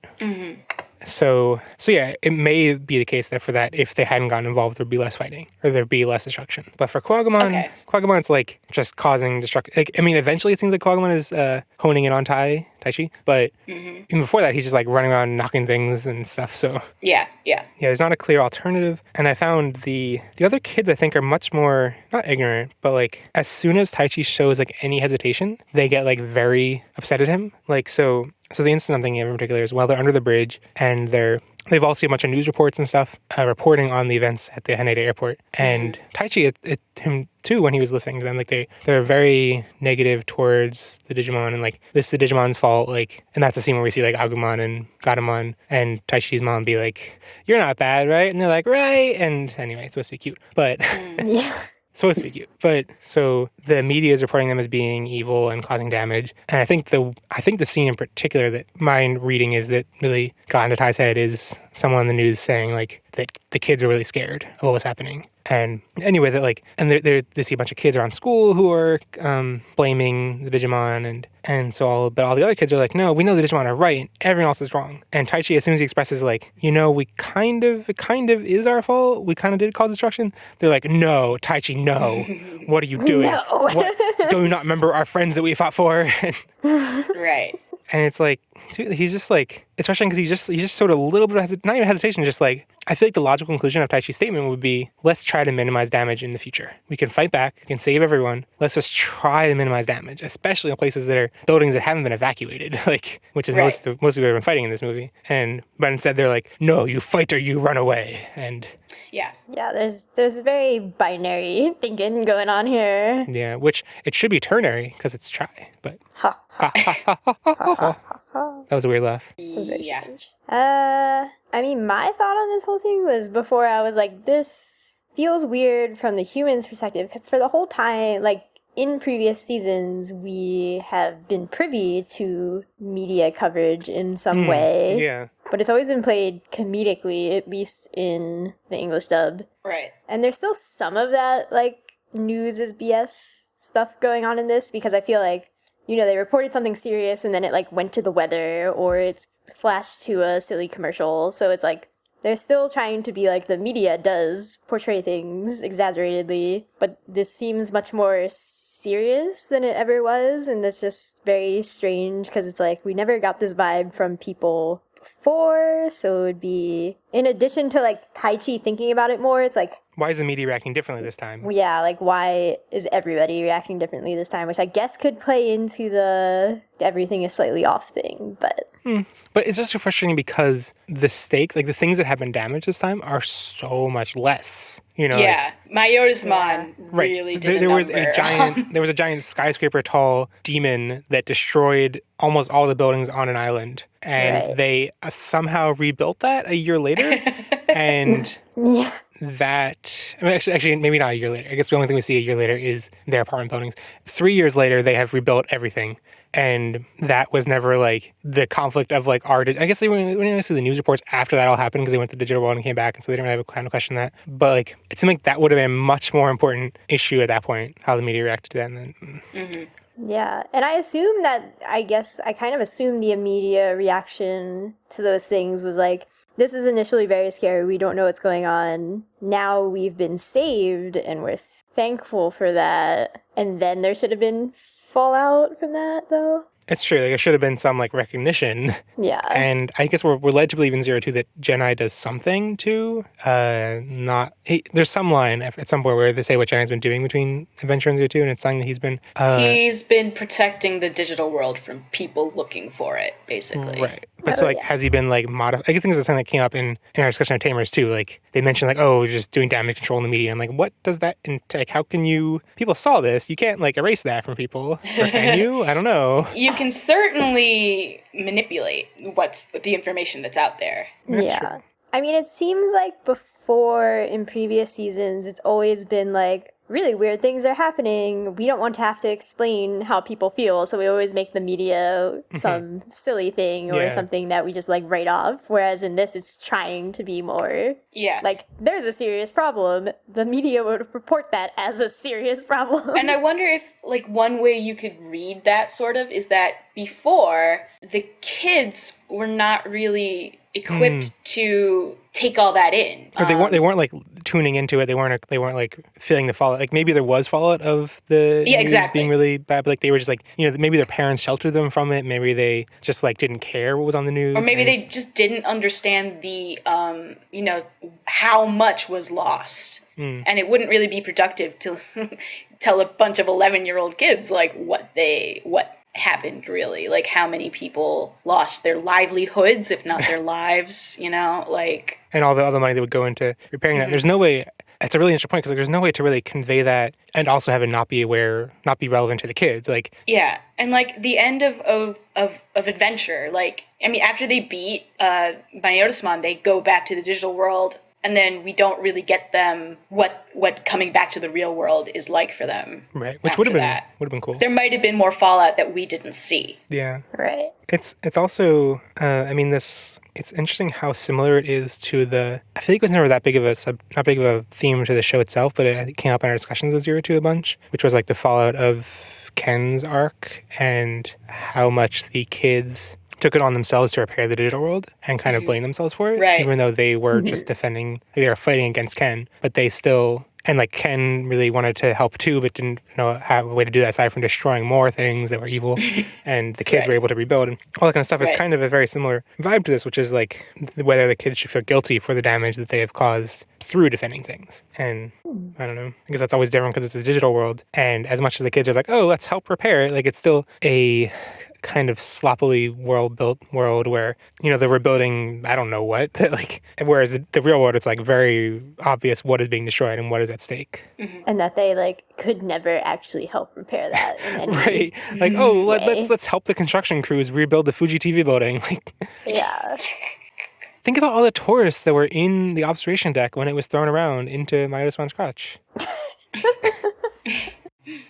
No, this show is not concerned with that, or it wasn't until now. Right. Everyone into convention center anyway. Yeah, I think they had evacuated things by then. They had evacuated at that point. But it's weird because this season they haven't evacuated. Like when things are under attack, they haven't evacuated. So. Well, I don't think they had any time. Yeah, right. But it just means like it's not really addressed, but there is a lot more at stake when buildings are destroyed. Yeah, so I see this as good. It's like this is a maturation of previous things, but it just feels very jarring considering that history. Right, which I think like this almost the same conclusion I had with 0-2 addressing the concept of whether they should kill Digimon or not. It was a very interesting and mature topic for them to approach, which just felt very odd given that they had faced bigger threats before and never questioned it. And so like they had faced the whole gamut of those things before and never questioned it. So then questioning it later seemed like, huh? And it makes sense to me. That actually makes sense to me. I mean, right, that did make sense too, but I think that's just why it feels so frustrating to people. And I think it's a similar reason why it feels so frustrating here, because it's like they destroyed Odaiba, like no one cared. Yeah, nobody's being realistic about. I mean, if we're saying that the core of the fight is between Tai and Matt, then like neither of them are being particularly reasonable about it. Okay, the one thing though, when they're in the Ferris wheel and Yamato's like, "I'm sorry for getting mad," like he apologizes and like, and we're both kind of wrong. Let's come together, and like I'm like, "Oh, that's so reasonable. Come on, you guys are so good together." Right? They'll get there. Just not until after March. I bet not even in March, yo. Yeah, well, we'll see. I am still worried this is the end of the like Yamato and Taichi development. That can't be true because in the epilogue they're friends again. Oh no, they're still friends at the end of this though. They just Omegamon. Friends. Yeah. But like Matt just walks off and it's like, thanks for not running away. Very passive aggressive. Okay, what I appreciate about that was that it was like they Omegamon because they were like they were synced at that moment. Because they knew it was what they needed to do at the time. Yeah. Right, and like they don't need to be like on the same page forever because of that they can drift apart and back together and stuff. And Yamato very pointedly was like, well, at least you didn't run away. Now I'm walking away. Like super passive aggressive. Yeah. It's like you could have resolved this right here. Now was the time. It's like if he just didn't say that, if he was just like, cool, we did a thing. Nice. It would have. You're right. In some of the Japanese I've been learning recently is there's so much about Japanese that just seems super passive aggressive. Like the way if you want to like politely say like I have a question, you're supposed to be like I'd like to ask a question. Like that's how you're supposed to like phrase it. And like it's like you're supposed to use like you're supposed to like have several levels of like indecision and like hesitancy to be more polite. That doesn't. I don't know how much that directly factors into this, but from what I know of Japanese, I'm sure that Matt and Tai don't use so many of those levels of formality. Oh no, totally. I'm just saying how much passive aggressiveness might permeate the culture. Oh yeah, for sure, yeah. But I'm not sure that is an example of that. Right. Another level that I think people are really frustrated about is that, especially, and we talked about before about the killing Digimon debate in 0-2, especially during that part, like, Tai is kind of this, like, older authority figure. It's like, here's what you guys need to do. And it feels like he's, like, matured. He's, like, finished maturing. He's, like, the authority who knows things. Mm-hmm. And it's weird for him to, like, now be even older and to waver. And no, I like it. No, I agree. I think that it's like a weird kind of flawed way to look at that, to be like, to even like think that he finished maturing, because like there's no such thing. Yeah, and isn't he also Well, teenagers are strange. They think they know everything, but they really don't. That is another point I wanted to mention, that like at that age, Taichi or where did I put this? They were in middle school, and it directly reminds me 14. of the it's a trope. I think it's a recent trope in anime and manga and Japanese, whatever. The chunibyo syndrome, which it's always been around, but they've been addressing it more. Okay, so what the word actually means is chu is the word for, or the beginning of middle school, and b is two, so it's saying actually it's saying a middle school student who's in their second year, which is the middle of middle school, which is our 8th grade, and bio is sickness, so it's like middle school second year sickness. And the way it manifests in anime and stuff is someone who like kind of thinks they know a ton, but also is like interested in, it's kind of hard to explain. It's like interested in like really... Basically, they pretend to be like heroes or yeah, evil villains or some... I don't know. It's just hard. It is hard to explain. It's a weird thing to explain because it's like nothing like this exists in American culture. No, it does. Sort of. I'm so confused. There are delusional people. I think the feelings behind it are definitely here also, but like it plays out in a very like specific way. Like chunibyo does not exist in America. No, but like definitely the urge to feel like an authority is definitely there. Right. Basically, the urge to be something you're not. But also the urge to be something powerful. That too. Yeah. I mean, so the only thing that I've seen that has really emphasized this chunibyo thing is, I can't remember what it's called now, but it was the Trigger show that was based on a light novel. Isn't there a show that like it's the chunibyo is actually in the title of it? Right. I haven't seen that one, so I'm not sure if it's worth recommending, but I've heard it referenced. Yeah. I've watched both seasons of it. Have you played Danganronpa 2, Jeff? Is there a chunibyo in that? In the second one. Yeah.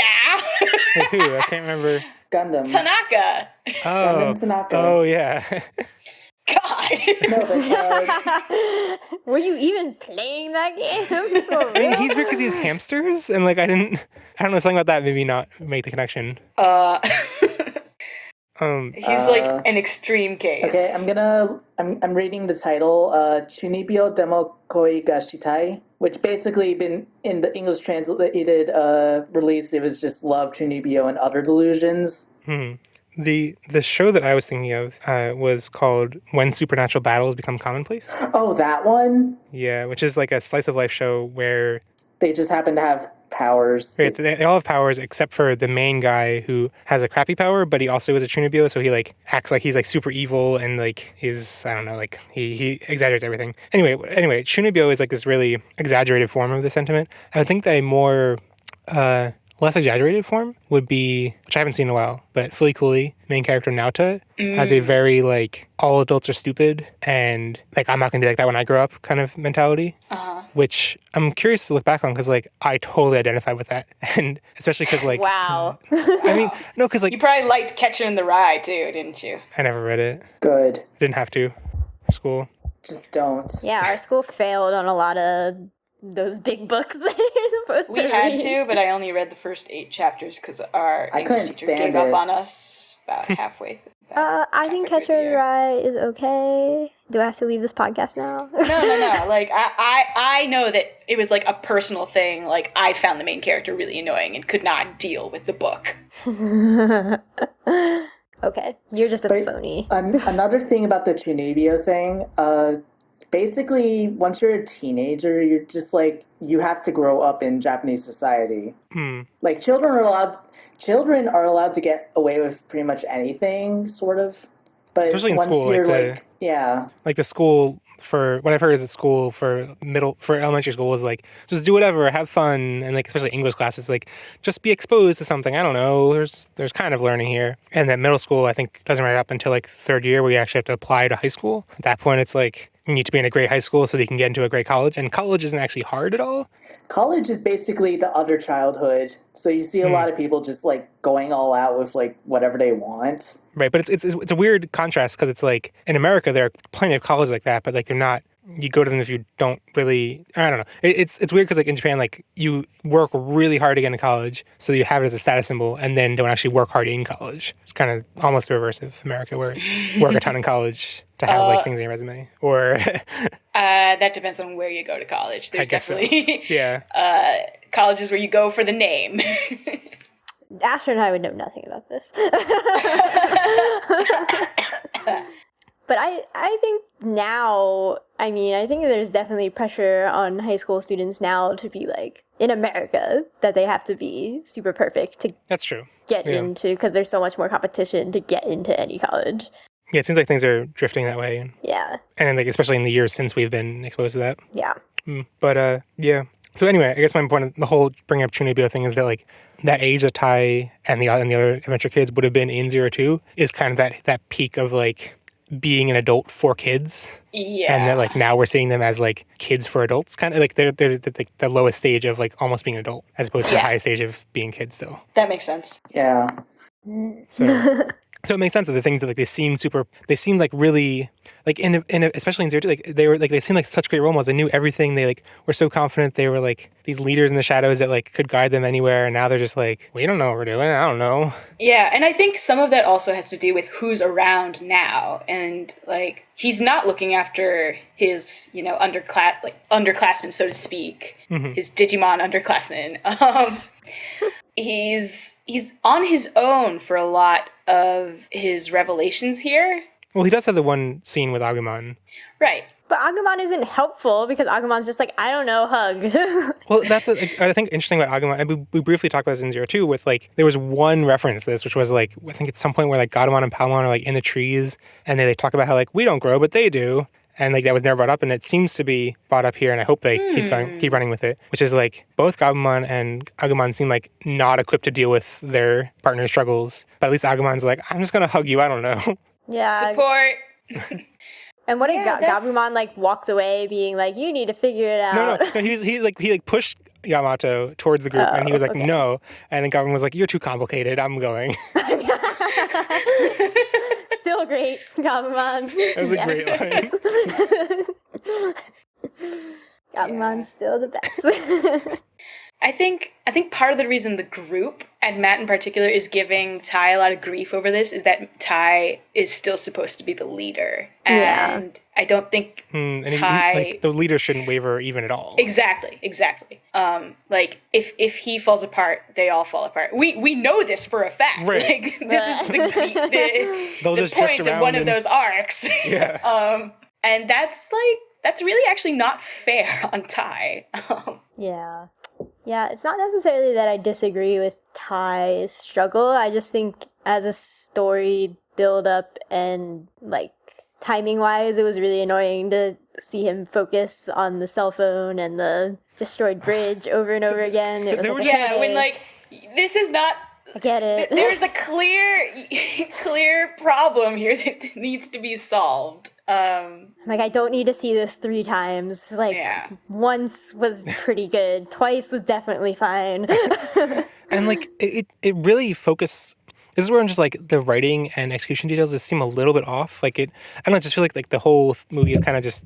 I hit my mic. It just seems like the whole movie is just a little bit not polished completely, or not tight in writing. Because it's, like, flashing back to those moments, like, maybe that would work, but, like, it's, like, some random person's cell phone. It's, like, a random... Like, it's not, like, important things you flash back to. It's, like... I don't know. I see where you're going with it, but, like... I mean, yes and no. I mean, the building that blew up, that got destroyed where the cell phone was, seemed pretty important. But also, like, a cell phone is very much kind of a person's life at this point. I guess it's one of the only things that's, like, clearly came from a person. You know, like, it implies there was a person nearby. It's also kind of weird to see a cell phone without a person attached to it.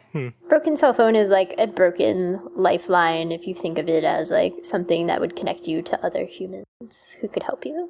Yeah, and, like, where was the person who lost that cell phone? Like, what if they were caught in the rubble? Like, there's... Yeah, cell phone doesn't come out of nowhere. It's like was attached to someone when it fell in. I'm just saying I'm down with the symbolism of the broken cell phone. It skirts the issue still of, like, did the humans that were there get hurt? I don't know. I'm not gonna show you. Like, yeah. Like, it shows you people diving out of the way of Quagumons. Clearly there are people. Like, you're supposed to infer that there are people, but it never shows you a person actually getting hit by that rubble or anything. Because I think they are implying that no one has actually been hurt. Yeah, I forget what details said that, but no one was hurt, but it seems implausible given the amount of damage that's been done. Yeah, like, that's just not realistic.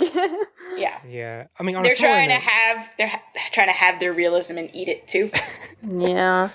On a similar note, I really liked the line when Taichi and Agumon are talking in the sunset, whatever, and I forget what it says. It's something like, "I'm only now realizing the destruction I've caused, not just buildings." And like those two lines on their own, like, oh, that's really good. And then he keeps going. He's like, people too, and like, no, just you got it all. You got it. Just say not just buildings and like leave it like that. That'd be cool. But yeah, I think that's where he's like, buildings and like maybe people and like, what if I've killed someone? That like, what if someone dies because of actions we've done was an interesting angle, which I'm like, that should have come up by now. Yeah. Should have. Oh, and I mean, going back to like the cell phone thing, like it is an important symbol. I guess it just feels like the way it's flashed back to multiple times, the way certain imagery like is repeated, feels like it's like that one thing was important instead of it just being an idea. Like if it places so much emphasis on it, it's like, was that your cell phone? Was that Kari's cell phone? No, okay, it's just a symbol. Okay.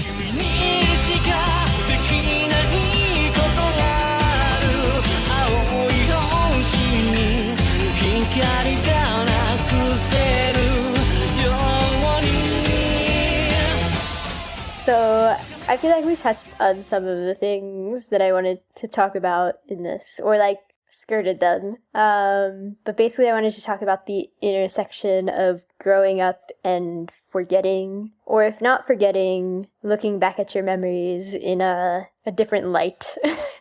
And I think that, so the one time that forgetting is directly mentioned, I think that I remember anyway, is in the Taichi Yamato fight. Yamato accuses Tai of, like, did you forget everything we went through? And Tai's like, of course not. I'm Tai. I'm the leader. Direct quotes. Yeah, but then I think there's imagery that supports this idea that something's been forgotten. I mean, there's also the huge gap of, like, where are the 02 kids? But there's often, they show pictures of when they were in the digital world, like, whatever, they took pictures and have it on there. You mean the one picture? Well, but they all have that picture, and it's shown in different people's houses and whatever, apartments, like on their desks. And it's always mostly glared out. Like, you can see people that are not them in it. Like, you can see, like, a Lekmon and Centaurmon, but you can't really see most of them in it. That's a really interesting angle. Yes. Because like that's like that framing of a picture that like is glared out. Like, isn't that what they use in Fullmetal Alchemist for like half the show to glare out his father? Their father? Like just the top part of the picture that right, like shows where it's his like face. a family thing, and it's like, who's his father gonna? I mean, Fullmetal Alchemist is kind of weird because it's like the father does have purposeful similarities to other characters and stuff like that. So yeah, so I think the implication here is that they forget, or that they're trying to be like, this picture is altered and we're going to reveal it to you, and you're going to be like, that's not. I'm really intrigued to see if it's been altered, and I mean, it's actually. It like the introduction of Mako and this weird forgetting and a picture that like maybe has been altered reminds me a lot of Kingdom Hearts Chain of Memories, which the plot of that is that Sora meets a new girl. Or no, he doesn't meet her. He just like is like, I need to save Kairi. And then at some point he's like, I need to save Kairi and this girl named Namine, I just remembered. And then he's like, I need to save both of them. And then I was just like, I need to save Namine. Who's Kairi? I don't know. I need to save Namine. And it's revealed that like she's been manipulating his memories and replaced in his existence. So like now I'm really intrigued, like, but like that doesn't fit up with what we've seen. Like Mako doesn't show up and like, oh yeah, Mako, our friend from the digital world. Yeah, like they don't seem to know Mako. That would be. I wish they'd gone that route.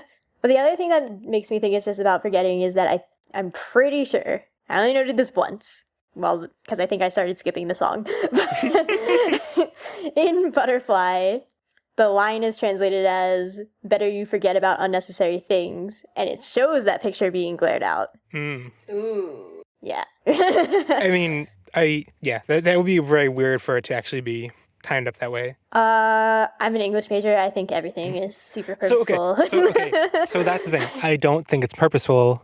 but I kind of still want to read into it anyway. Yes. Although it's tough for this because we're kind of like thinking at where things are going to go, and like We have on no that front, I'm idea. skeptical that it'll actually be an important hint. Yeah, so I do this with the caveat of like, I think that this topic is more important, not in a like, because I think that most of it is purposeful. Like, we're going to get reveals that make it make sense within this world. Like, it's going to be an alternate timeline, or their memories have been messed with, or something like that. Or at least we hope, because otherwise... What if it's the viewer's memories that got messed up? Yeah. But no, that's why I think it's interesting from the angle of this is a series that came out like 15 years ago, and now we've all grown up, and like the experience of that forgetting within that time and stuff like that, and your feelings for the series changing in that time is the more interesting aspect of this. I also think that there's just an acknowledgement that forgetting or feeling differently about your memories is actually part of growing up. I mean, it's also part of the function of the brain, just can't hold all the nonsense in your brain. What about the very definition of nostalgia, like the root of it? Yeah, what does it mean? Isn't it like memories are pain or something? I thought it was just a wistfulness for the past. So from Latin, from Greek, so it's so the Greek word nostos means a return home, plus algos, which means pain, suffering. So it's like a return home with pain and suffering. Huh. Yeah, aren't words fun? Words are fun. We're a Digimon etymology podcast. I wouldn't mind. We're going to talk about Demiurge in 5 minutes, so... Aye. Technically, it's demiurgos in Greek. Oh my god. Whatever. But I would definitely think that there are things that you need to forget just on a survival level. It is helpful to forget things. And again, since we talked about Tai before, I did find ties. I'm like, no, this is how Tai would naturally like grow up. Even though it's only been 3 years, I think it also works as an audience watching it 15 years later. Yeah. As like I can believe this growing up thing, and I am very interested to see what all these things that they have forgotten lead to.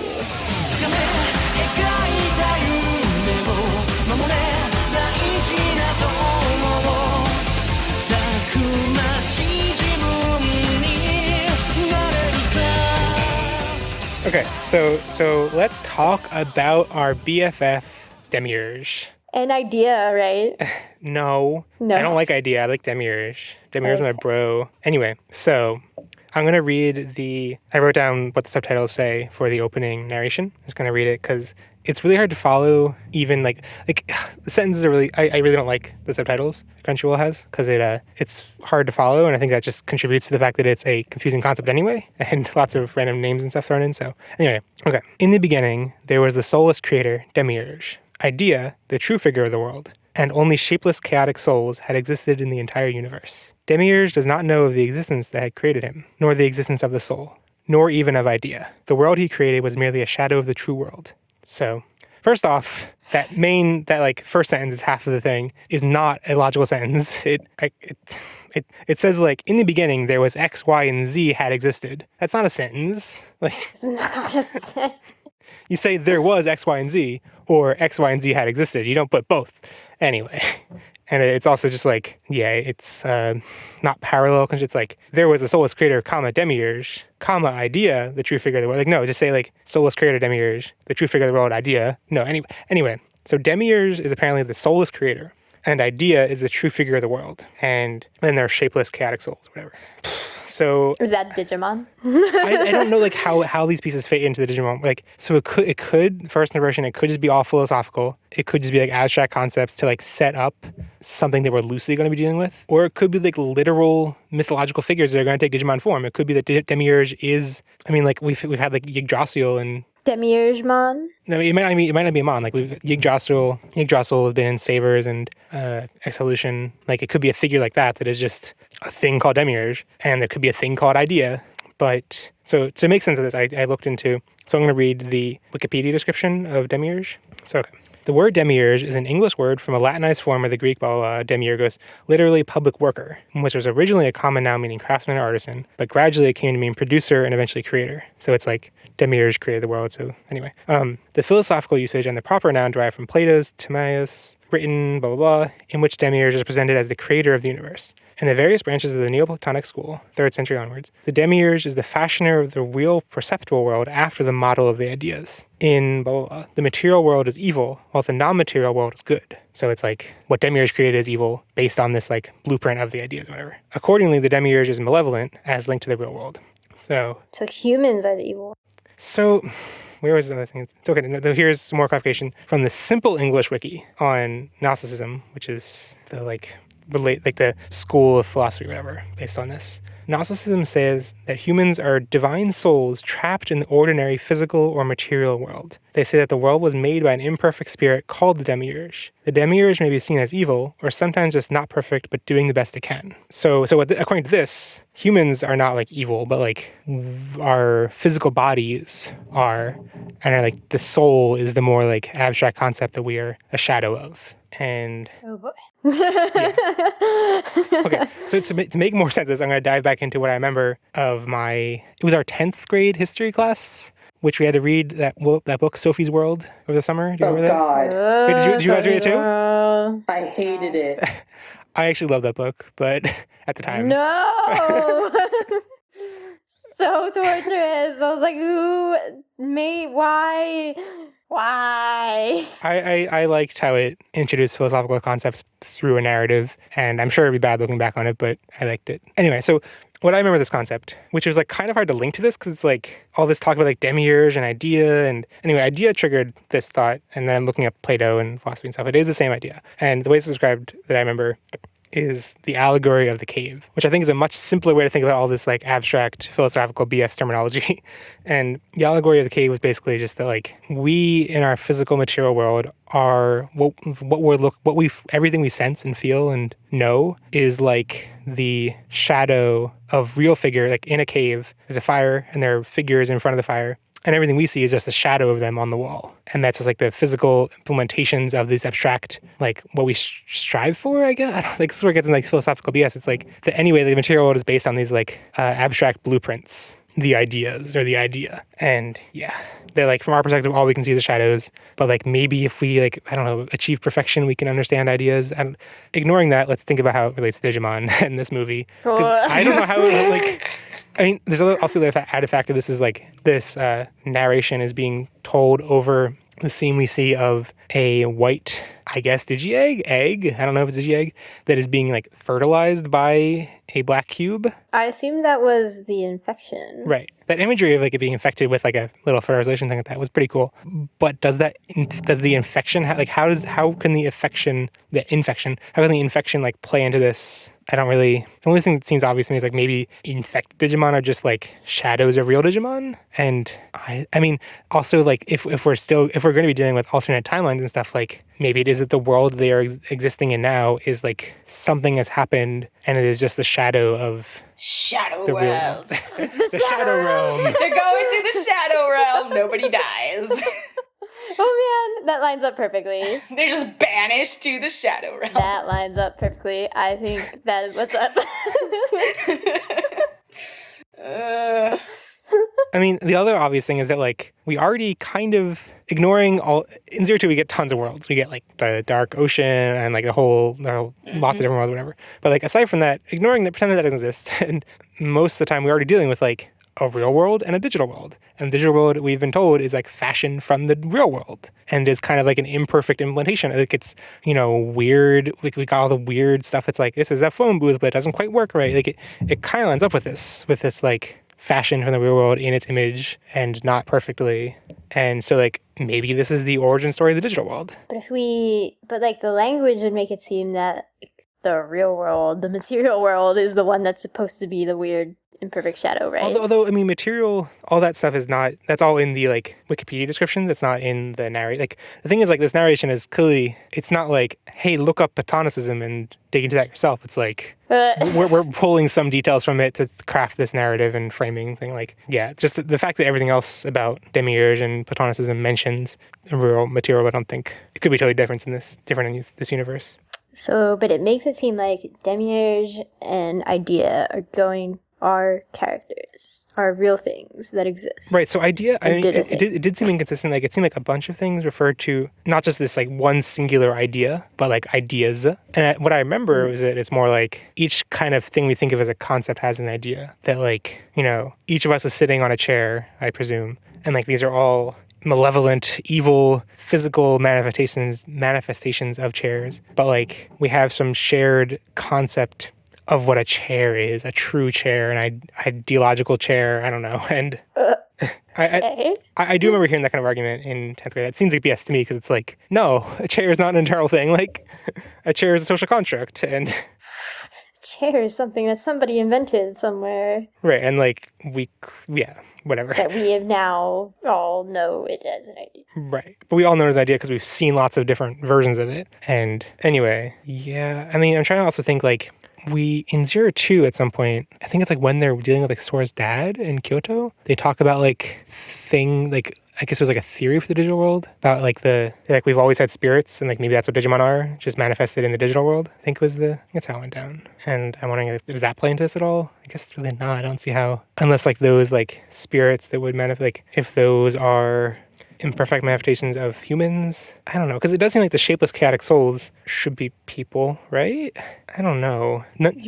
There are no characters that really line up with this like idea. I meant there's no characters line up with Demiurge or Idea. Idea doesn't really make sense as a character because it says Idea, the true figure of the world. I think Idea is just supposed to be the blueprint for the world, and it's still unclear what does world mean. Does world mean like the entire multiverse, or does it mean just the physical world and like each one of the worlds is different? And it's tough because like Adventure already has this whole multi-world timeline thing. Not timeline, but like already has this idea of multiple worlds. And I don't know if this is completely ignoring that or dealing with it purposefully. Do we think that Demiurge is going to be a character? Yes. Yeah, I think if they brought it up, it's gonna come up again. I didn't even remember this thing before you started talking about it. I mean, I think it's at the beginning, and then like it's not brought up again. Yeah, so. Yeah, I completely forgot about it. And it's not relevant to this. Like, I'm struggling to find any relevancy to this movie. Well, I mean, I don't know to this movie, but like with Alphamon, you've got beginnings, especially Greek beginnings. Mm-hmm. So. Well, I mean, yeah, Alpha and Omega, and Omegamon. So like.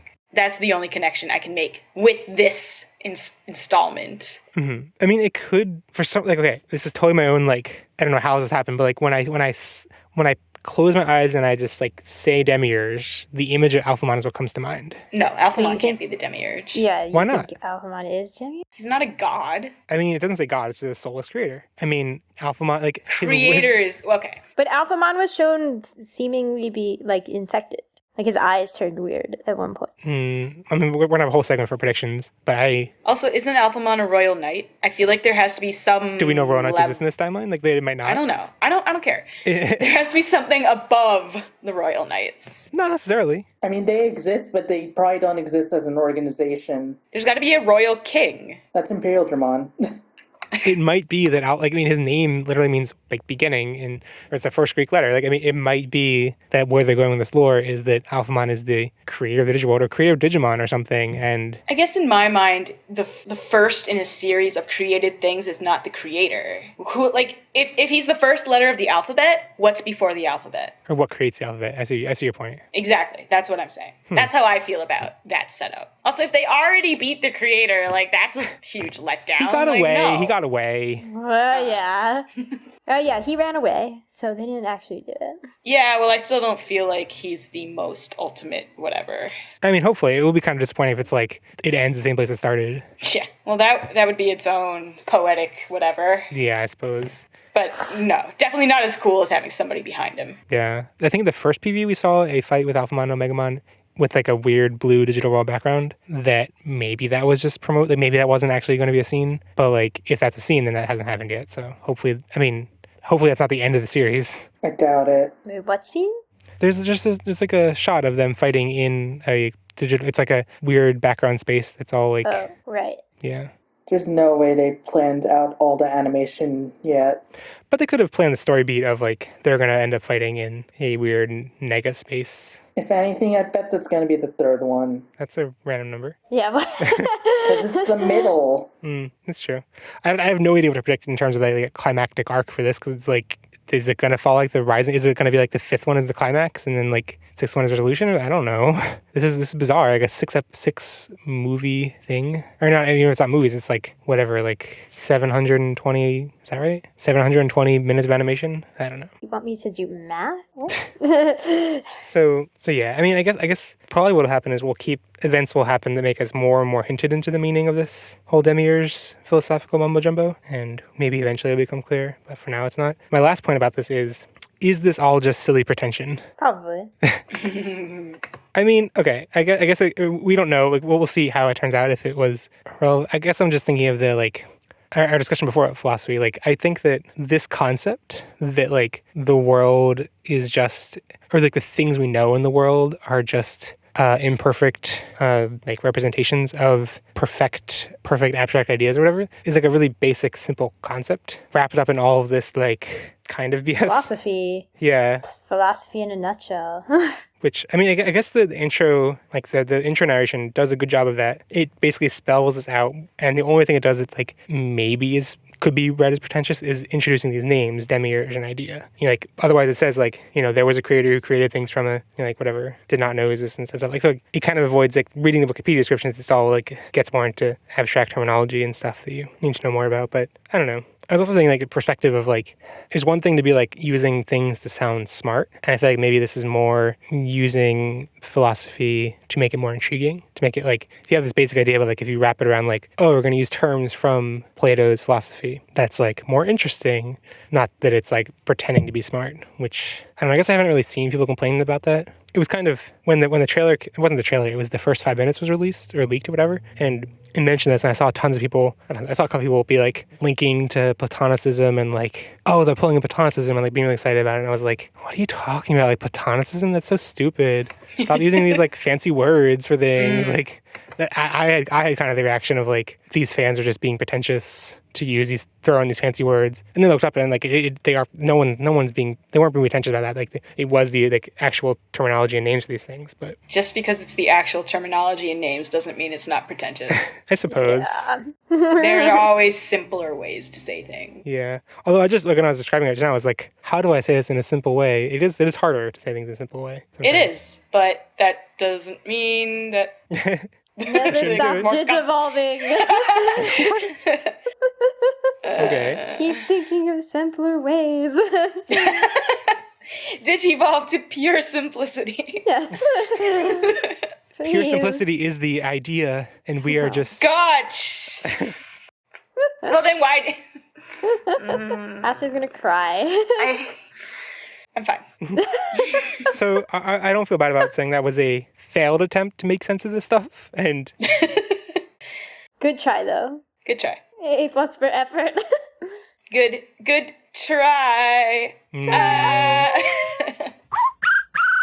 So right after we finished recording, I remembered that I listened to a podcast called Philosophize This, which tries to take philosophy and explain it in easy to understand, accessible ways, and it's really good. And so I looked back through the catalog and found one of their older episodes talking about Plato's philosophy and goes into all this stuff about the ideas and the allegory of the cave. And we'll have a link to that in the show notes. And if you don't want to hear about that, then I totally understand because it's probably not even relevant to Digimon.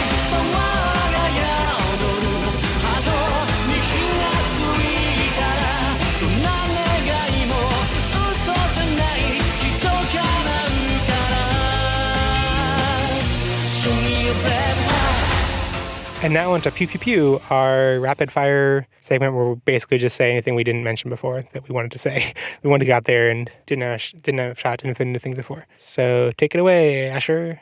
Right.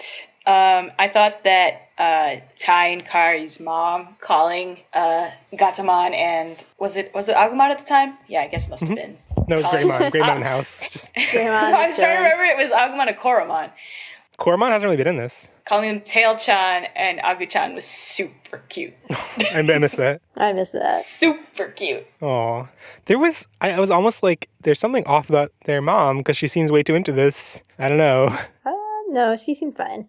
I am still confused by one of Ty's soccer people saying, you're lusty. What does that mean? What? I'm so confused. Vigorous, I think, in that you're too gung-ho. I get what it means, but why would you say you're like lusty is not a thing that we normally say. It's not a thing we say anymore, but it certainly was in common usage earlier. I think that was just a translator showing their age.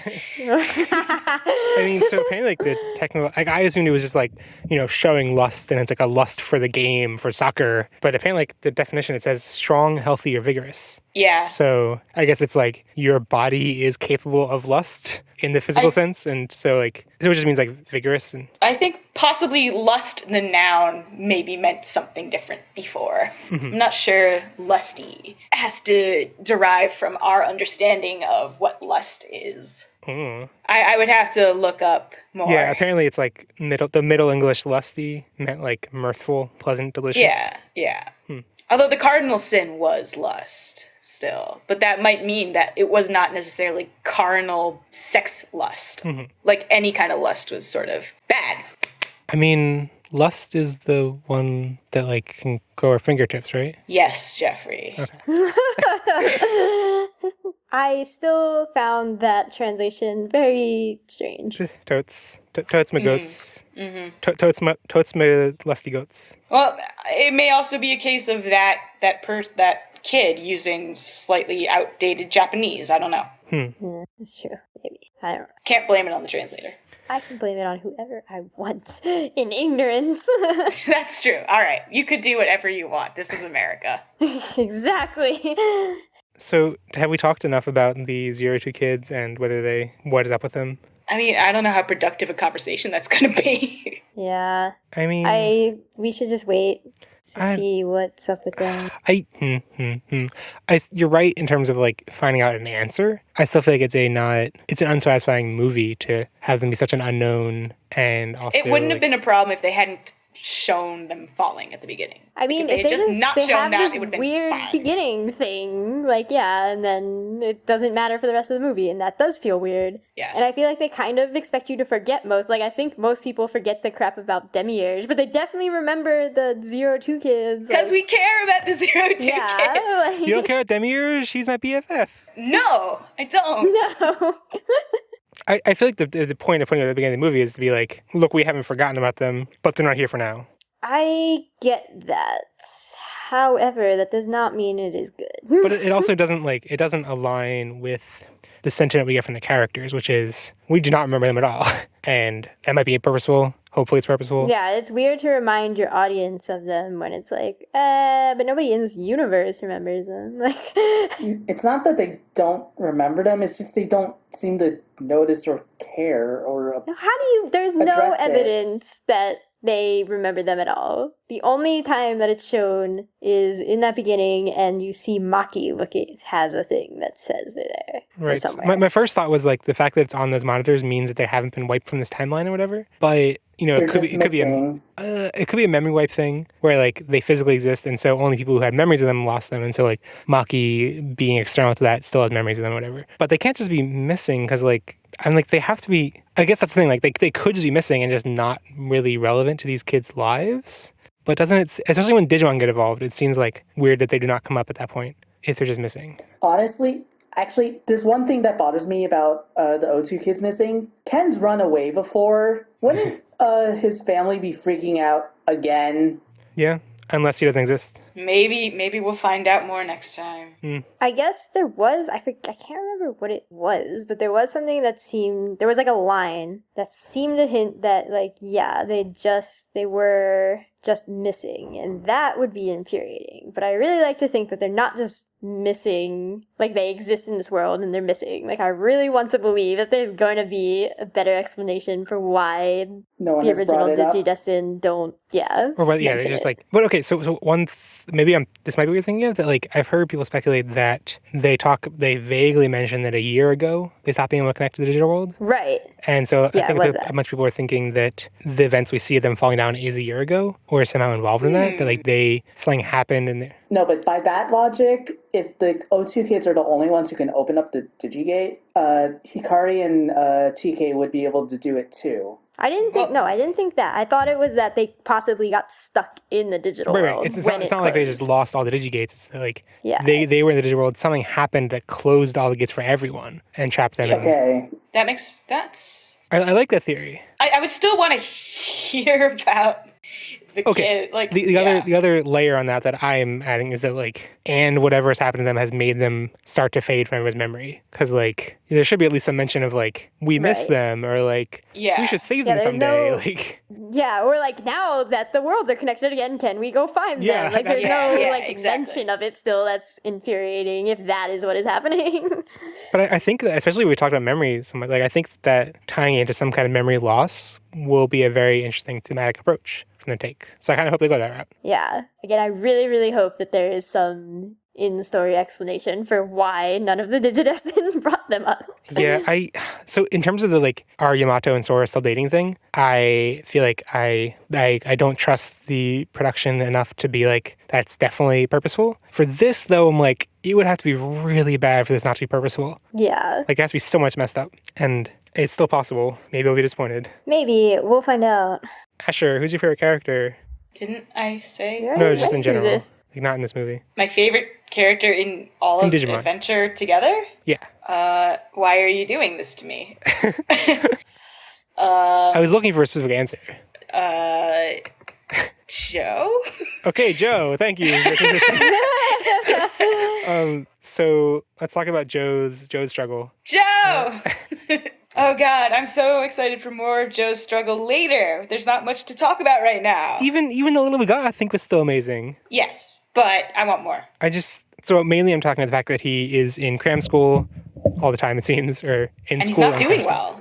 Yeah, he's not doing well. Like, that, it kind of sounds like how simple and obvious of a choice that is. We've never actually had any proof that Joe is very good at school. No, we actually have like kind of the opposite. Like, we've seen I was kind of thinking of it as like Izzy and Joe. Like, Izzy doesn't really have tons of ambition, but just is good at everything. Whereas Joe like has always known what to do, but like we haven't actually seen an indication that he's amazing at it or anything. It's just we've known that he's good, or we knows what he wants. And we know that he's going to try really hard. Yeah, but like, so from that standpoint, it's like, it's kind of the most obvious and straightforward conflict to give him. And I love it. Right, we can't be like, he's not going to waver from what he wants, but he's going to struggle to get what he wants. But like, I think it's so rare to actually follow characters who struggle in school, which is such a real experience to go through as people. Right. That it's really cool. Yeah, I feel like we normally, especially in anime, follow characters who are like geniuses. And as a genius, you either, care about school and get good grades without trying, or you don't care and you don't care that you get bad grades. Well, or you're someone who is not good at school and doesn't care. Right? It depends on what show you're watching. I've read or watched bunches of things where they're not good at school, but they're also like not set up to be doctors. Mm-hmm. These kids, and like being in the fourth row does not scream you're gonna do really well and go to med school to me. No, it's yeah. Med school is tough. But, like, it's not just school. Like, the fact that Joe has a girlfriend, and I believe he has a girlfriend, and even if he doesn't have a girlfriend, the fact that he thinks that's an important thing to say, like, he's trying really hard to be a grown-up, and, like, in a way, the way the show is setting him up is, like, he has to choose between his childhood and the values he had then, and these other values that he also had then, but like, but it's like more, it's focused on them more now. Or, well, I mean, it's his time to achieve them now. Like, can't do much about med school when you're 11 or 12. He was 12. Also, this seems like such a it's kind of the stereotypical Japanese experience. Maybe just of anime, because it's anime so often in high school or whatever. But like, and no one else seems to like. I mean, struggling through school and like going to cram school and getting a good college and that kind of thing. Well, nobody else wants to go to med school. It's true, no one else wants to go to med school, but it's also just like, I mean, yeah. But also the choice of Joe being the one who like is so rooted in this like archetypal experience makes him seem like the one, like you were saying, like the one who is the most adult, but he's also the most like rooted in society's expectations. That is true. He is that. He is also the oldest. We might Yes, yeah. see more of the. Well, I mean, if some of them might go to cram school next year. Right. Yeah. It's like there's all these plot reasons why like he's going to med school. He's a year older, so he's in his final year of high school. Like reasons why he has to study more. But like from a writing standpoint, like it's also because Joe is the one who does that stuff. Yes. Well, actually, no. He's not the only one who's really rooted in society's expectations. The other one is Sora. I feel like this. I don't know. It's actually been like a little like she hasn't seemed like this like she seems to be a little bit more tomboyish than we saw in 02. Yeah, and I appreciate that. Even if there's other stuff to not appreciate it. Yeah. And it's not like I want to privilege the tomboyishness as like a better way to be, but like like she liked sports and she liked things that weren't boys at one point. And all girls I at 13 just start liking boys. God. Don't like other things. I mean, it's frustrating because like we liked her as a character who was different from how most girls were depicted, and then be like, and then as she grows up, she gets more like how most girls are depicted. It's like, well, that kind of diminishes the reasons why she was special to so many people. Well, I'm not entirely sure that's true because a lot of shows do have like, you know, the one girl is also one of the guys. So I'm not totally on board with that explanation of how we feel about Sora, but I think she was always trying much more to like toe that line between femininity and tomboyishness. And it only felt like she had to be the super tomboy one in relation to like Mimi's overt femininity. Really? Because I thought the tomboyishness came out more around Tai, because they both had the soccer, like that was the basis of their relationship, was she was one of the soccer guys. Right. I guess I was saying more that I think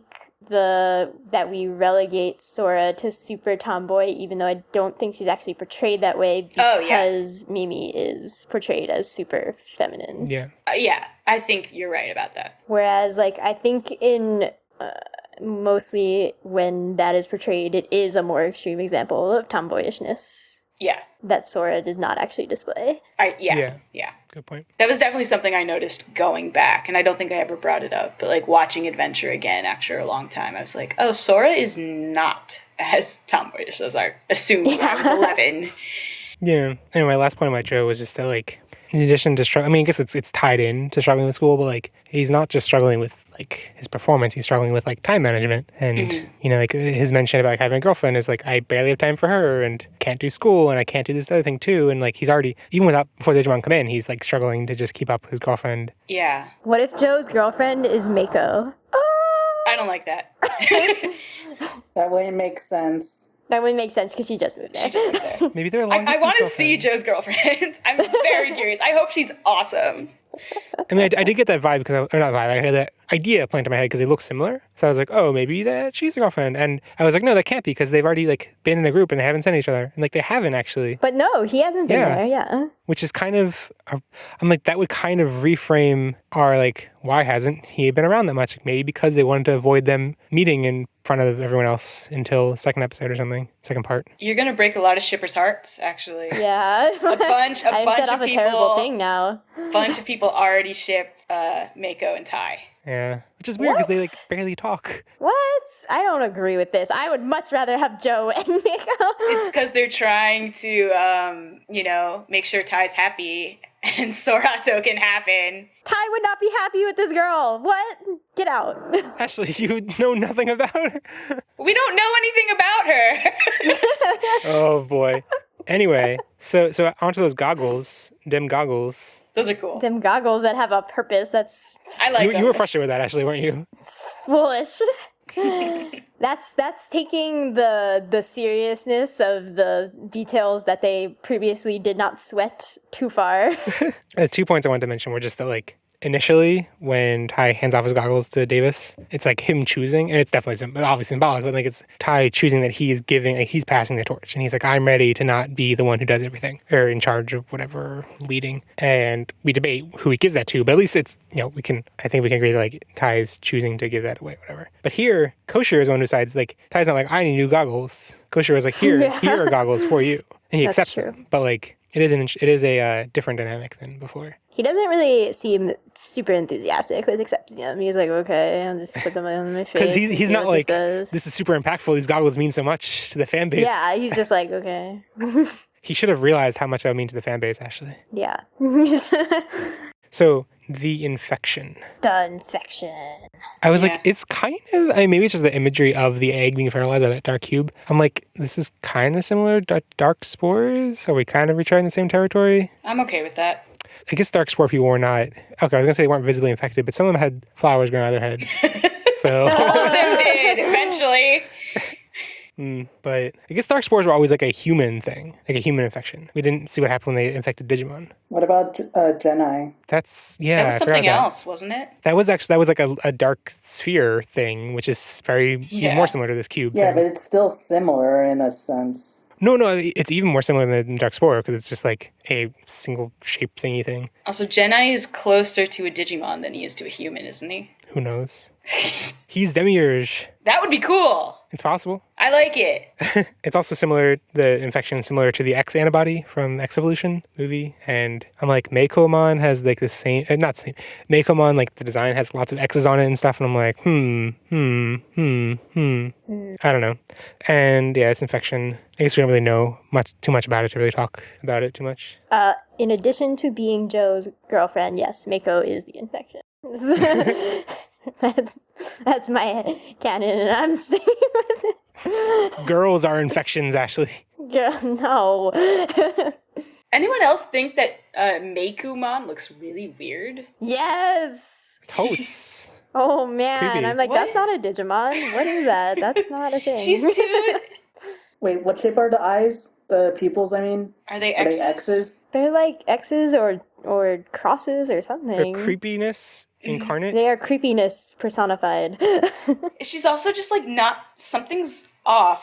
Like, she's slightly too big to be a rookie, I feel, and slightly too and not more than slightly too detailed. Like, it's weird. It just doesn't look like a Digimon to me. I don't know. I mean, it's tough because, like, comparing to other rookie Digimon that she's, like, next to, it's like, we know them so well that I'm like, I don't know if she's, like, any more detailed than some of the others. She is. No, she totally is. She has more going on. Yeah, it's true. But yeah, the eyes are definitely, like, it's like a plus sign almost. Yeah, it's weird. I actually don't think that she's the infection, because you said that Hackmon is running around, and that makes more sense as an infection. For something named Hack to be infecting digital data. But Meikumon also had really weird ass powers that didn't feel Digimon-y to me. That is, yeah, also true. Wait, powers? Like, she formed a shield around Oh. Mako And that could when be a they move. were jumping away from... Their names are too similar.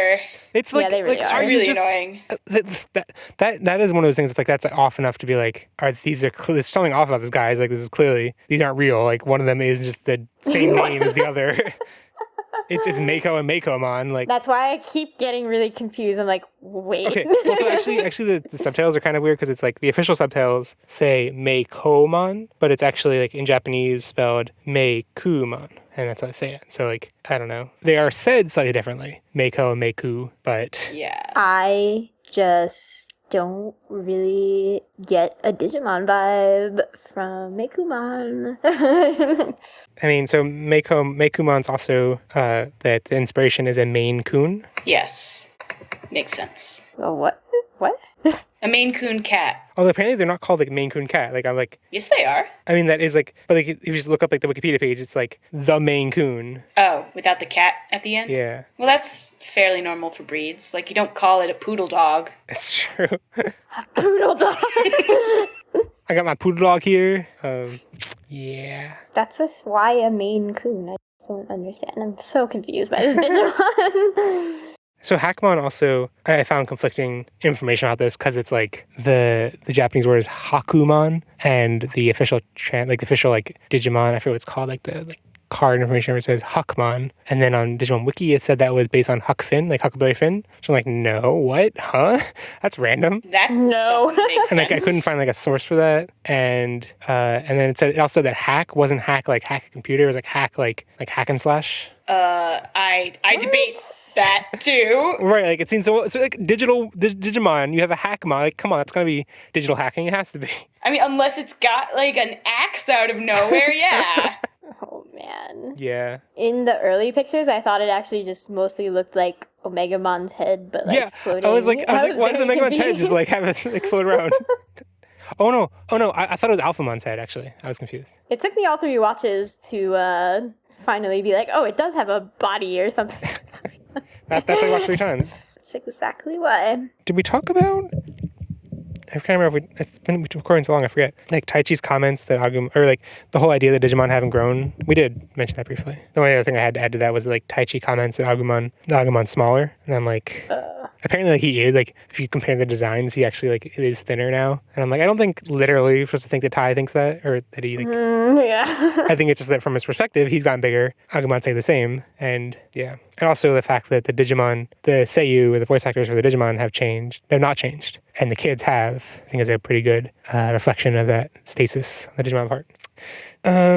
What did everyone think about the Digivolution sequence? I liked it. I liked it, but it looked like it came from a video game. In general, or because of the CGI? I don't think the CGI was smooth enough, I guess. Yeah, no, the thing that I disliked about it the most was after they digivolved and they like just stand there for a second. Like it looks like a second too long. Or like growl, whatever. What? They do some kind of like pose. Yeah, they do the pose, but it's like slightly moving and it looks really weird. Yeah, like it's like in a RPG or something. Yeah, like they're like doing the bouncy thing, but like it happens either too long for that segment or too short so that it just looks like super janky. I've heard a lot of people say that the CGI used for that is just bad. And I mean, it's CG that's meant to look cel shaded or like it's animation. So it's not as bad as the CG from Original Adventure where it's just like Metal Greymon, stop, put clothes on that crappy CGI. But I don't know, I liked it. I mean, it reminded me actually mostly, I think the evolution sequences and the Savers use a similar style of cel shaded CGI, but it also reminded me actually of that Cyborg 009 movie, one that was all CGI. The Cyborg 009? Yeah. Yes. Which like that was a good. I liked that animation at least. Nobody was going on the story. I think it's good if it's like used consistently and can be smoothed out. I don't know. And this was only in like when they're in that weird space where the evolutions happen. I did not mind it. I mean, it wasn't the most atrocious thing ever. It just was a little weird.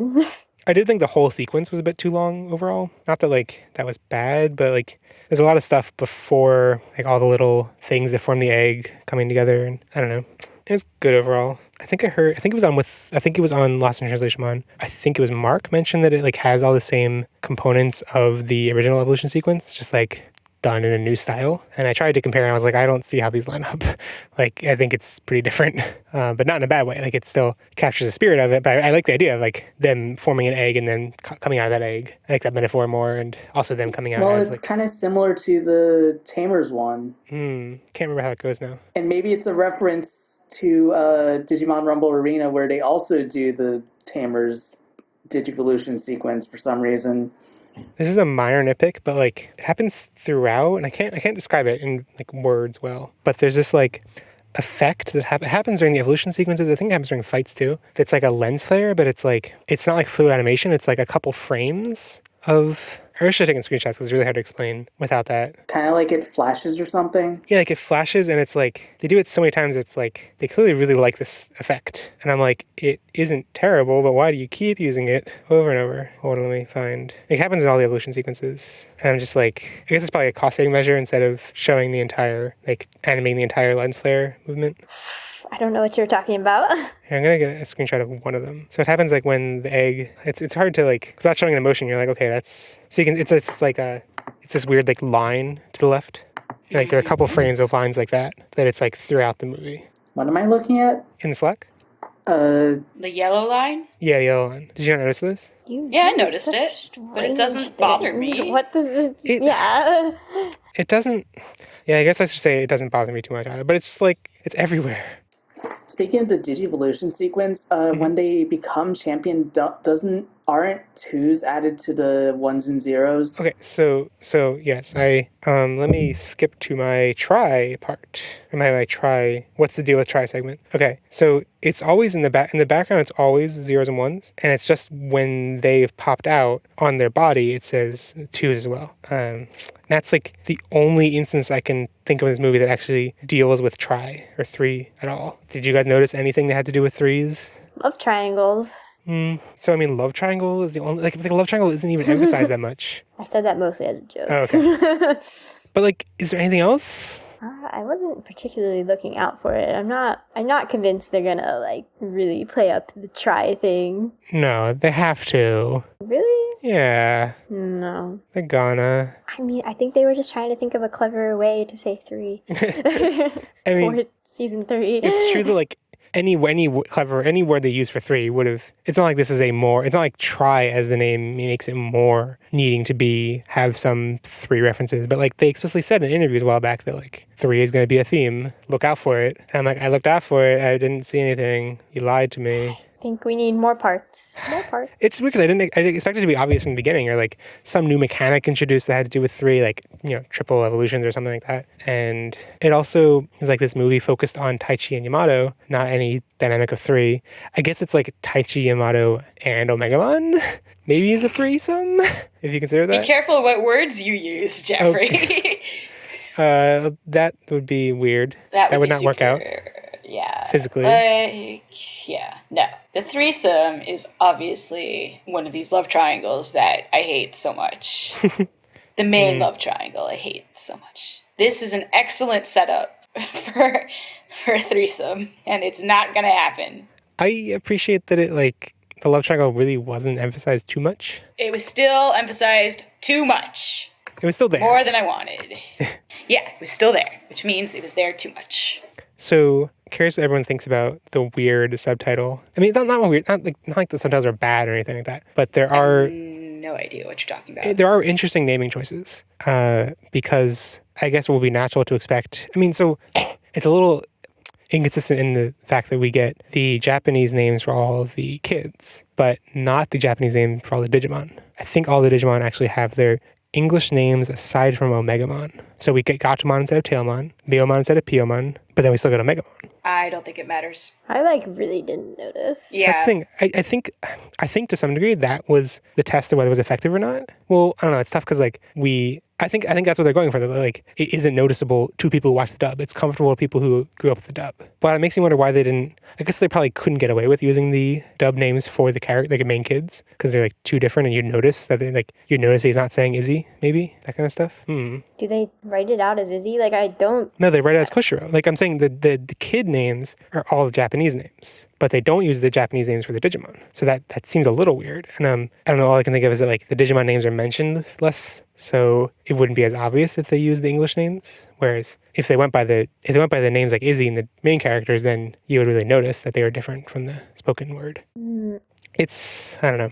I'm curious what kind of like decisions led to that, but I guess we can only speculate. And there's also things like Digidestined. I mean, it's just different than how like fans would expect something subtitled to be. Something expect subtitled to just use all of the Japanese terminology and the translation of Japanese terminology. I don't think they ever in this movie mentioned forms, which would be interesting. That would be another challenge in how to subtitle that. Because like, do you say champion or adult? Do they say rookie at all? I don't think they do. Yeah. Yeah, I don't think they do either. Which is, I guess we'll see. Maybe they'll probably have to mention it by the end of the series, so we'll see how they handle that.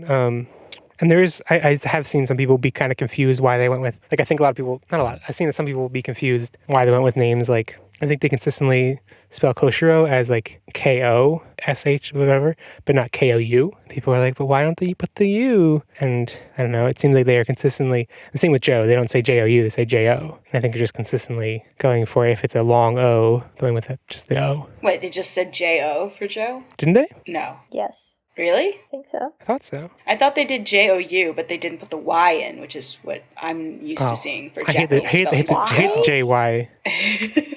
What? Yeah, like, I don't know why they spell it with a Y, but that's the way I've always seen it. I hate it. I think possibly because there's two ways to get a J, what we would parse as a J sound. I don't think there's two ways to get J-O. I don't know. But there are two ways to get a J sound, right? I don't think so. Because no, you could put the mark on a chi sound or on a DZ sound. Or wait, I don't know. Maybe it's been too long. I think it also, like, the Y goes there because it is actually like a Y-O, it's a G and then a small yo. Yeah, that might be it. Yeah, which, I don't know. I mean, it makes sense to go with the short. Like, I think what I've seen in the most accessible forms, like in things like Shonen Jump, things like that, like, it's technically Shonen Jump. But, like, it's just, I think, looks more natural in English to just use the O in a case like that. And similar with the Y, just, like, make it as simple as possible. Which I guess is weird for Joe, because it's, like, kind of a girl's name in English. Yeah. That's why I thought I would have noticed if they were spelling it that way. Yeah, I was pretty sure, and then you mentioned it, I'm like, I'm not sure what they say. Not sure when they actually mentioned Joe either. When they say he has a girlfriend. Oh, wait, That's true. No, Joe is there. Oh, by the way, I forgot to mention this before, but the faces when they confront Joe as a girlfriend is so good. We didn't really talk about Daigo at all. Actually, I just had to talk about Daigo. I think he's cool. Well, not like, I don't think he's cool, but I think he's cool. I like his character. You think he's cool? He looks cool. Jeff, he wears slippers. The teacher? He wears, yeah, he wears a smock. He wears, like, fuzzy slippers to school. Yeah, because he's a calligraphy teacher. He can just do whatever he wants. I don't understand this man. He seems like he's like the young, kind of, like, hip teacher. He's not cool. He answers conversation with calligraphy. I love it. He's great, but he's not cool. Yeah. We talked briefly about Maki Himekawa. We don't know enough about her to talk about her, really. Yeah. And Meiko, Mochizuki, meh. I actually am pretty intrigued for her, because, like, we have to, like, I don't know how much we're ever going to get about the two adults, but, like, we have to learn a lot about her. Yeah. If she's actually real. Well, even if she's not real, we have to learn that about her. Yeah. So, yeah. I'm inclined to like her, just... Yeah. I also, like, I guess it's not, I was going to say it's going to be even. It's going to be 4-4, but it's going to be 4 girls, 5 guys. It will never be even. We'll make Maki a Digidestin, and then it will be. If they... You're actually parsing that as a real option? I mean, everyone gets Digimon eventually, supposedly. That's true. But no, it's never going to be even. Daigo is so much more likely to get a Digimon.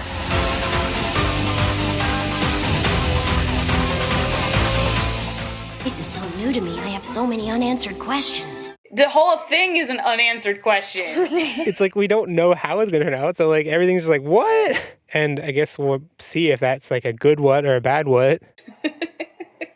Unanswered questions. Joe's girlfriend. Meiko's Digimon is the same name as her. It's not an unanswered question. That's I don't know what that is. WTF. Yeah. And same with, like, Meiko just happening to move in as this is going on. I'm watching you. Artificial contract, Meiko. I mean, I guess most of the unanswered questions I wrote down are just, like, this might be an intentional question or it might not. Like how the Digimon all appear. I feel like we've asked most of our unanswered questions. That's true. Yeah. Yeah, okay. Although, one I didn't bring up before is So, Tai is with Greymon. Agumon Digital to Greymon for the first time. It's light out. Greymon goes through a portal, ends up in Haneda, goes back to Tai. It's dark out. The sun sets very quickly in the digital world in Tamers. Actually, now I'm thinking, like, what month is it? Soccer's going on in high school. Yeah. It's weird because usually Digimon, like, makes it pretty clear when in the school year it is. Like, I know for a fact it can't be winter because they're playing soccer. It's not cold enough. Yeah. But, like, is it the beginning of the school year because Meiko's joining the class? But I don't think so. Mimi's also joining the class. That's true. Which, I mean, but I don't think it's the beginning of the school year because they seem to have like their routine down, like their lunch routine. Yeah, they were definitely introduced. This is weird. And there were no other signifiers. It's really weird. Well, what is everyone wearing? Clothes. Yeah, what kind of clothes? They're, like, long sleeve. Could be fall. I wonder if maybe it's November since it was released in November. Oh, that would be cool if it's actually, like... Does that mean that, like... I wonder if it'll be 3 months later in the world in March. I somehow seriously doubt it, but... But, I mean, 02 was like that. Although there weren't 3 months between each episode, but that would be cool. I'd like that. Also, it's 4 months. 4. Did I say 3 months? Yes. Actually, 12 divided by 4 is 3. It's 4. 3 and 4 are interchangeable. That's why it's called Digimon Tetra. Time is a construct.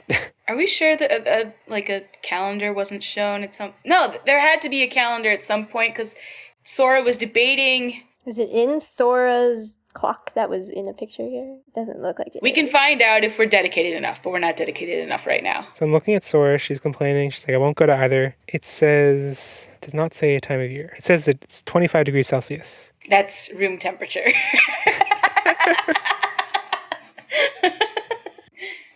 She's in a room. Her alarm is set for 7 a.m. Great. Yeah, no, it's not on the clock. This is frustrating. We should know based on when Izzy's parents' anniversary is. Do we? But we don't know when his We don't know that. parents' anniversary That is. you should care more about Izzy's parents. Ooh, let's look at the Wikipedia That's article not for Knife of the Day. information we can... I was just looking at the Wikipedia. I couldn't find anything. That's not information we can get just by wanting it. That is like a really weird thing. No, there was definitely, I saw something that was like interesting fact. I thought it was something that said like it is November 21st. Really? But we were there on November 21st and it was like, it wasn't like, it was kind of late for soccer weather. Maybe it'll be on someone's cell phone, like when Izzy and Ty are looking at airfare.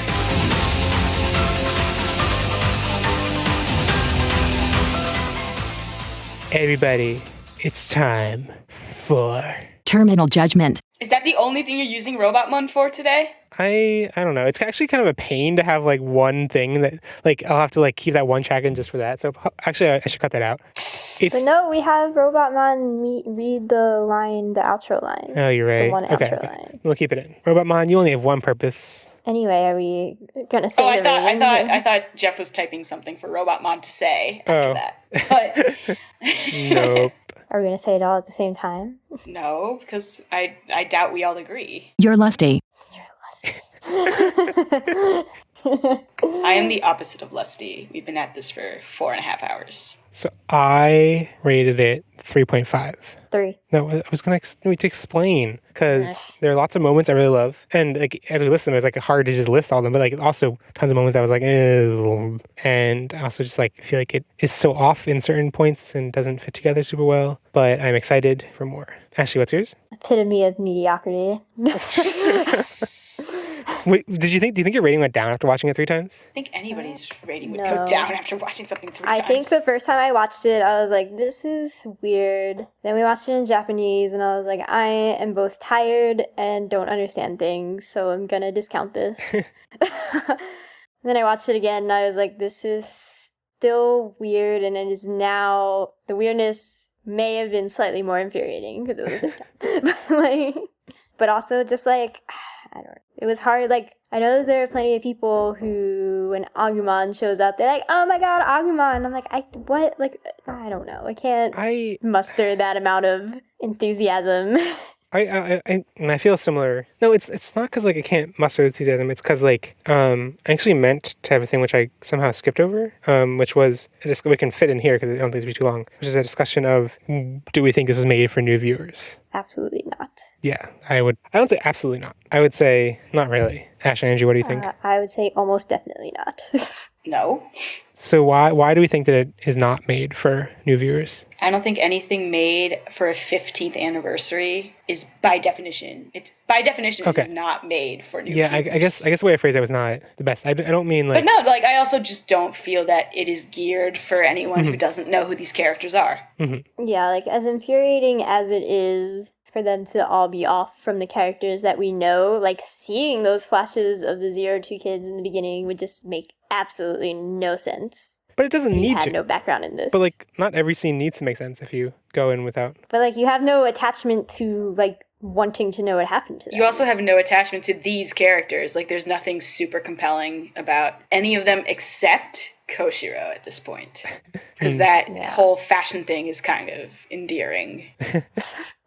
But yeah, so I brought out the point of whether it's made for new viewers to say that like I don't think we are the perfect audience, not perfect audience, but like we're not the ones who get the maximal benefit out of this, because I think the perfect viewer, the one who will get the most out of it, is someone who has seen all of Digimon, or not, has seen all of Adventure and maybe 02, but not for a while, not for like a couple of years at least, or like I guess it's been almost a year since we watched Adventure, but like more than that. and probably has at least a passing familiarity with the Japanese songs, so that when the songs play, they can appreciate it and like feel the nostalgia. That is a very strange niche to go Yeah, after. I'm not. I mean, unless you're limiting it into Japanese fans. No. I think. I'm not saying like that's the only people who get benefit out of it. I'm saying that's who get the most out of it. I think you're trying to rationalize why you feel that it's not a perfect 5 with this whole "it's not meant for us" thing. I think it's absolutely meant for us. No, okay. Yeah. Those are two different discussions I kind of mixed up. I think it's definitely meant for us, but I think that it's definitely intended to be good for us. But I think that someone who has not watched Digimon in a couple of years will get the most out of it. Because I think it would be a much more impactful moment to see them all again and be like, oh yes, they're all together. Like that would be a much more. I got plenty of impact out of that scene. I guess it's like the things that I found wrong with it would be overwritten by. That's what I'm saying. Yeah. But also, I don't think it's that corner case to be like have a passing familiarity with Japanese songs. But maybe that's just from people on Reddit who talk about them, and people on Reddit tend to be like not all English fan base from their countries and stuff. But I feel like I was in that boat before we started the podcast. Like I had heard the Japanese songs and knew them enough to like I would hear Butterfly and be like, I'm nostalgic for this, even though I never watched it with Adventure. So maybe that's not normal. I can't speak to that. Andrew and I burned CDs with the Japanese songs a long time ago. Ashley, when did you first hear Butterfly? Very recently. I never knew the Japanese songs. I still know some of the lyrics. Okay, wait, so back on track. Ashley, what was your rating? What is your rating? It was also 3.5 for me. I had a really enjoyable experience watching all of it, but like there are a lot of sticking points that I'm not happy with, and I'm not happy with the resolution. Mm-hmm. For it being a movie, it doesn't feel very resolving-y. Well, that's because we know there's going to be more. So that the lack of resolution. But even when you have movies that are series, like you normally have more of a resolution. That is true. Like this doesn't feel like a movie. Like it doesn't feel like a show either. Quite like it is something in between, and that's why we had a hard time at the beginning of this. But I feel like it's like a movie without resolution. Like it, I don't know. Like it doesn't actually feel that much like a movie to me. I guess it doesn't, like the tension, the dramatic buildup doesn't really feel like a movie either. Because I attribute it like it feels like a movie, but it's flawed in these ways.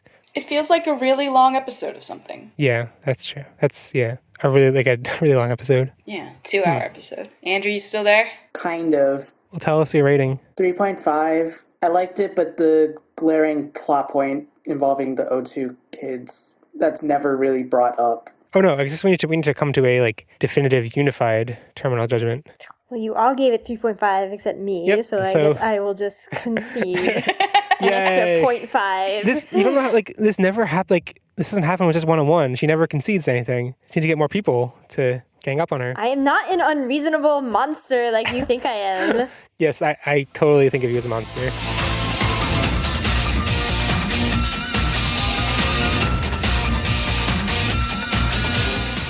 On to our discussion of predictions and hopes for the second part and beyond. And now it's going to be, if you don't want to have things spoiled about the next movie, mostly it's going to be based on speculation, but we are going to start talking about the poster that's been revealed. So if we don't want to find that out, then stop listening and goodbye. I'm sorry. But yeah, so the poster shows Mimi, Jove, Vikemon, and Rosemon, and Imperialjamon. I'm so excited. So I am like so much more excited from that than anything in this movie. Right? I am excited for the Joe and Mimi's amazing adventure to super maturity or whatever is going to happen there. I'm so excited. Yeah. It did such a better job hyping up the next thing than anything this movie actually did. At the end of this, I was like, okay, I guess I want to know about Mako, I guess. But Alphamon's kind of been dealt with, but I guess not. I guess we still need to beat him. Oh, well, I guess I'll wait for the next one. And then I saw the poster and I was like, oh, yes. How's that going to work? I'm ready for Joe's excellent adventure. I'm still confused, though, because I'm like, that's still not Tri. That's still not 3. It seems like if this is a pattern that each one's going to focus on 2 characters and maybe you need to let go of this 3 thing and just deal with it. You with your many expectations. Yeah, I just this is one expectation I didn't expect. I didn't even expect to be let down on, which I guess is how expectations work. Okay, so I want to make I want us to actually everything we say now we're gonna one of Ashley and I are gonna write down, and then in future episodes we're gonna be were these right or not, and kind of shame or reward ourselves if we got things right or wildly wrong, whatever. Does anyone have predictions for like what will happen in the next movie? Just like you want to be like, it's definitely gonna happen in the next movie. We're gonna find out more about Joe's struggle. He's on the poster. He reaches mega form. Like, something's gonna happen here. Yeah. Find out that Joe is evil. Really? So you're really convinced by his glasses, right? Yeah. Explain that. Because we've talked about it in person, but he just does the glare on his glasses is always pretty intense in almost every scene. I think especially the last scene, like after the credits, it like shows him watching the news and then just like, looking down, and the glare goes on his glasses. And then he like looks back up and is like, glare. And his mood is just really hard to determine right now. And he is the only one who reasonably, I will admit this is reasonable, I missed this the first time I watched it too, maybe the second time, that when the people, like they do go to pick him up, they show a brief scene of the two people going to pick him up and he's just like walks away. He's just like, nope, I got to study. Which I thought was funny. Yeah. I feel like I have a lot of speculation and predictions, but not like very little. It's not obvious. Like there's a lot of stuff's obvious, but like very little. It's actually like this is going to happen in the next one because we don't know like the pace of how this is going to play out. Like a lot of things that I expected to happen over the course of this thing was in this first one, like exploring Odaiba. I'm also just like, are they all gonna be set in Odaiba? Are they gonna like go to the digital world? Like it seems like they kind of played out Odaiba. They showed most of the sites of Odaiba without. It's gonna get repetitive. They keep setting in Odaiba. I think they have to go to the digital world at some point. Right. But like, are they all gonna be set there? Like, I don't know. I just don't know. Yeah. So I mostly have general predictions. Generally, I predicted So here's the thing. Jedi being name dropped by the organization is such a great way for us to like believe and trust them. It's like, oh well, Jedi trusted them, so like we trust them. Mm-hmm. But it's almost too perfect. And I did notice this time, the third time I watched it, that like Maki talking to her superior mentions Jedi, so it's not like they can't just be lying about it. But like I'm suspecting that the person who came to them as Jedi isn't actually Jedi, because then if they just mention Jedi, then the kids would trust them. So it's someone else who like could manipulate them by doing that. But that's kind of a stretch. It would be cool though. Yeah. Fake Jedi. Or infected Jedi, you know? Like, he did get a thingy in him, and... that was just a long con, or like long... Like, that was the infection forever ago.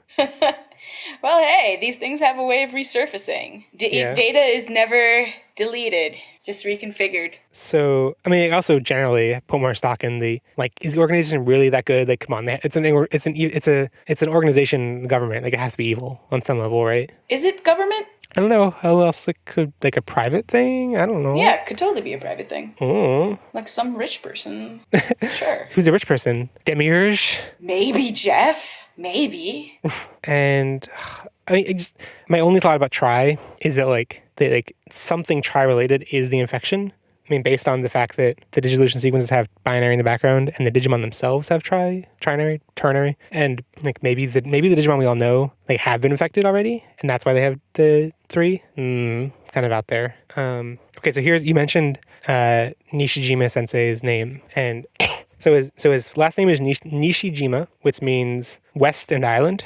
So like whatever, doesn't mean anything. But his first name is Daigo, which is written with the same kanji as Daisuke. Same Dai. Mm-hmm. And what does the second character means? Oh, the second character means I. So it's like, I don't know. There's something. And it's also very like Taichi, Daigo. They're also very similar. Don't kanji, they all actually have the same first kanji? I thought. So Taichi has a different one. Taichi has the kanji for fat, which is only one stroke off. It's like, yeah. So it's still a similar kanji. Yeah, it's still very similar. Yeah. Do they all have like the same root kanji then? I guess. I mean, I guess it's all radical. I thought like the rationale for Masaru's name was that it was the same kanji. Really? Oh. Yeah. I don't know. I'm looking it up now. It would make sense because it's also Dai. Yeah, his last name Daimon is. I thought his first name was also no. All right. Oh, you're right. No, you're right. It's weird. It's spelled with that kanji for big, which is the same one that Daisuke and Daigo use, and it's red Masaru, which is weird. I didn't know that was a thing. But his last name is also Big Gate. He's super big. Big squared. But it's weird that Taichi is actually fat. Whereas that Daisuke is big. But like his name means like it's like the same Dai and then I. I'm like, is he Daisuke? Is he like an alternate timeline version of Daisuke or something? Like it's just Come on, like he looks kind of similar. No, he doesn't. No. Oh, No, come he on. doesn't. No. Let me look up what He's- Davis looks like before He's I make claims. entirely too intelligent to be Daisuke. What if Daisuke becomes really smart this is his like path As a ramen shop owner? this is his business path to guy? owning a ramen shop. No. It's an alternate timeline. If it's an alternate timeline, it's much more likely that he's an alternate Tai. Yeah, but then why does he have Daisuke's? Cause who cares? I guess that'd be a great disguise for Tai to just like put like one little stroke in his name. And I mean, looking into the name of Maki Himekawa, I don't know. I mean, it's Princess River, whatever. But Mako's last name means full moon, which is not sure that's supposed to be ominous. Maybe. 晴れの日ばかりじゃないからたまに Let us know what you thought about this episode in our comments at podigious.com/T1. We also have detailed notes on the site about all the characters, images, and references we make, so check those out if you're curious about anything mentioned on the show. Podigious is made possible with support from our awesome Patreon, Kailani, Sam Krieger, David Gao, Andre Lelouch, Joe, Jack Sant, and Stephen Padawan. If you want to become a I still don't know how to pronounce this word. If you want to become a Patreon and support the show, you can join Patreon Party, our private Slack chat group, for $1 a month. You can get monthly stickers for $5 a month, and you can get early episodes for $10 a month. We also have a lot more rewards and goals, so check out patreon.com/Podigious. Follow Podigious on Twitter, Tumblr, or Facebook to keep up with news and get extra images, GIFs, and other fun stuff related to the show. That's GIF because our loyal Patreon have voted strongly in favor of the hard G. You can find me on Twitter at JeffOnlyJeff. Ashley, where can they find you? NashMcD00 on Twitter. And Andrew? PhantomCellistDeath at tumblr.com. And Asher? Asher Dashery at Tumblr. You can also find links to all of our social media accounts at podigious.com. Our Calamon artwork is by the awesome Mary Cagle. Check out her webcomics Let's Speak English and Kiwi Blitz. And she's also Cube Watermelon on Tumblr and Twitter, where she posts lots of other cool drawings and fan art pieces. Share the podcast with your friends who have massive adventure nostalgia. And if your friends have no adventure nostalgia, make them watch all 100 plus episodes so they can start having some. Next time on Podigious, we'll be discussing Try with other cool people. Bye. Bye. And remember, never stop digivolving. 限界な夢の後の何もない世の中じゃそうせんとしい思いも負けそうになるけどステージが代名詞だらけど頼りない翼でもきっと飛べるぜ Oh yeah 限界な夢の後のやるせない世の中じゃそうせ常識始めも悪くないからステージそんなイメージを染めたぎこちない翼でもきっと飛べるぜ Oh my love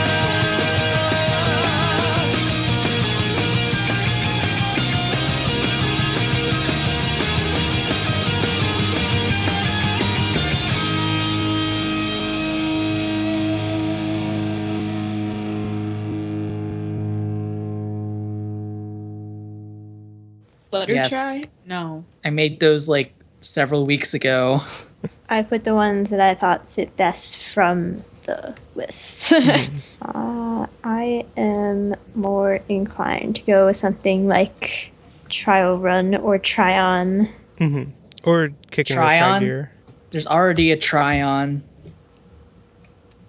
And it's in Gundam. I kind of like Return to a Simpler Trime, Really? but it's hard to say. Yeah. Well, no, it's I'm easy not to feeling say. it. It's hard to write. Say it. Hard to write. I don't see what it has to do with beginning. Try. What, Return to a Simpler Trime? Yeah.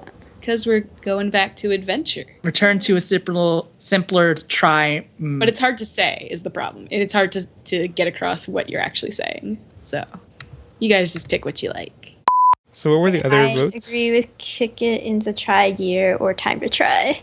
Or Time to Try. What is that is that a pun? Time to Try? I picked it from the pun list. I'm pretty sure it's Time to Die or something. Oh, okay. It's the original. Personally, the favorite one of the ones I did are the theory triangulation and the trinary number system. Those don't have anything to do with beginning Yeah. Try. It doesn't have anything to do with these episodes. True. Wait, Ash, what did you vote for? A Return to a Simpler Trime. I like that one too. But see, it's so hard to you both. can't when you say it. It doesn't sound like I think it says it comes out well when said. You think so? I just don't It know. does. Like, written out, it looks awkward. Written. See, written out, I think it looks great. It's said. Wait, where I is don't it? I like can't even find it. Oh, return to Stop voting for it. Right, because it says it looks like it says a simple try me or something. Yeah. And then if you combine it, it still looks foolish. Well, actually, if it was combined, it might be. Oh, I do not like the look of this. I mean, it doesn't look nice because it's not a real word. Yeah, it hurts me. I mean, I would be fine putting that in a vault for later. Like that might be a more relevant later. I guess this is the first one that's like Return to Adventure. The only one's going to be Return to Adventure. Let's go. Let's kick it and let's try again. Yeah, we have 2 votes for that. Wait, I feel like I wrote one that said try to be on time. Everything we could have been. Taichi struggle, shipping, and That's not a word. That's not a word. It is, unfortunately. Really? Yeah, I wish they were less pretentious. There's got to be a less pretentious word for that. It has the word Plato in it. It can't be more pretentious. You know, it might be. So there's problem is there's Platonism. and Platonism. Say Platonism. Platonism. Platonism. Platonism. Is that Something is with that the Plato. word? I mean, Neoplatism has a Wikipedia page, and I don't see. The problem it is actually Platonicism. It's Platonicism? And Platonicism. It seems to be both Neoplatonism and Neoplatonicism. This is why nobody does philosophy. Philosophy sucks. Well, But we're I gonna agree. do it anyway. Ashley and I actually agree on something. I like a lot of philosophical ideas. Well, of course you do. The naming seem frustrating. Philosophy is so wrapped up in its own pretentiousness. It really, really is. I mean, I don't know. The pretentiousness, it's more just like it's all wrapped up in its own terminology. You have to be really well versed in the terminology, and then it makes it so inaccessible to everyone else because of that. And then when it does get mentioned in other contexts, it's like, oh, this seems so smart and intelligent. It's like it's just fancy words for basic ideas. Yes, exactly. Like the ideas are so basic. Just say that. And they're also like the application. I don't know. They're not really practical in any way. Well, I've never gotten along with philosophy. I'm surprised I survived 10th grade because of philosophy. We'll talk more about philosophy when we actually get to that section. Why couldn't you just call that section philosophy? Because it's this specific philosophy that's All like... right. Oh, let's just call it Demiurge. That's even worse. That's even worse. Demiurge. Don't even go there. And Demiurge. Wait, actually, can you just read the whole thing from the beginning? I'm I'm not sure if it'll work. I like our fun conversations. I mean, we'll keep that in too, but... All right. Wait, can we post the poster again? Because Oh, yeah, I'll find it. Actually, we saw it in the movie theater. I know we did. We're one of the few people but- that have seen it in person. Yeah, we were also Wait, really really? tired. You actually saw it? Yeah. Yeah, it's like the final, after the credits in the movie theater they showed. Oh, really? Yeah. Yeah. But it's frustrating because like we could have gotten a picture of it and then we could have been so famous for having the picture that everyone used. So famous. So very famous. The one that's going around isn't very high quality, but I'm not sure if ours would have been any better. I didn't think at the moment to take a picture of it because I thought it was just going to be public information. It's so low quality. Yeah. Can't even really tell what's happening here. Yeah, I only know because what people said. But anyway, that's for later.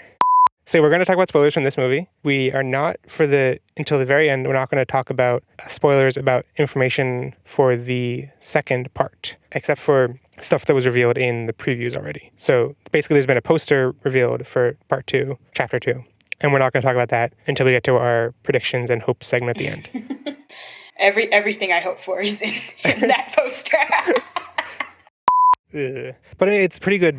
It's pretty good for like a series level. It's not like pretty good for a movie. Well, it's not a movie. It's a premium OVA. Yeah, I mean, the distinction between the terminology, OVAs are often, it's an OVA film, which is a movie, which is Well, OVAs aren't always films. But I mean, like... But this one is.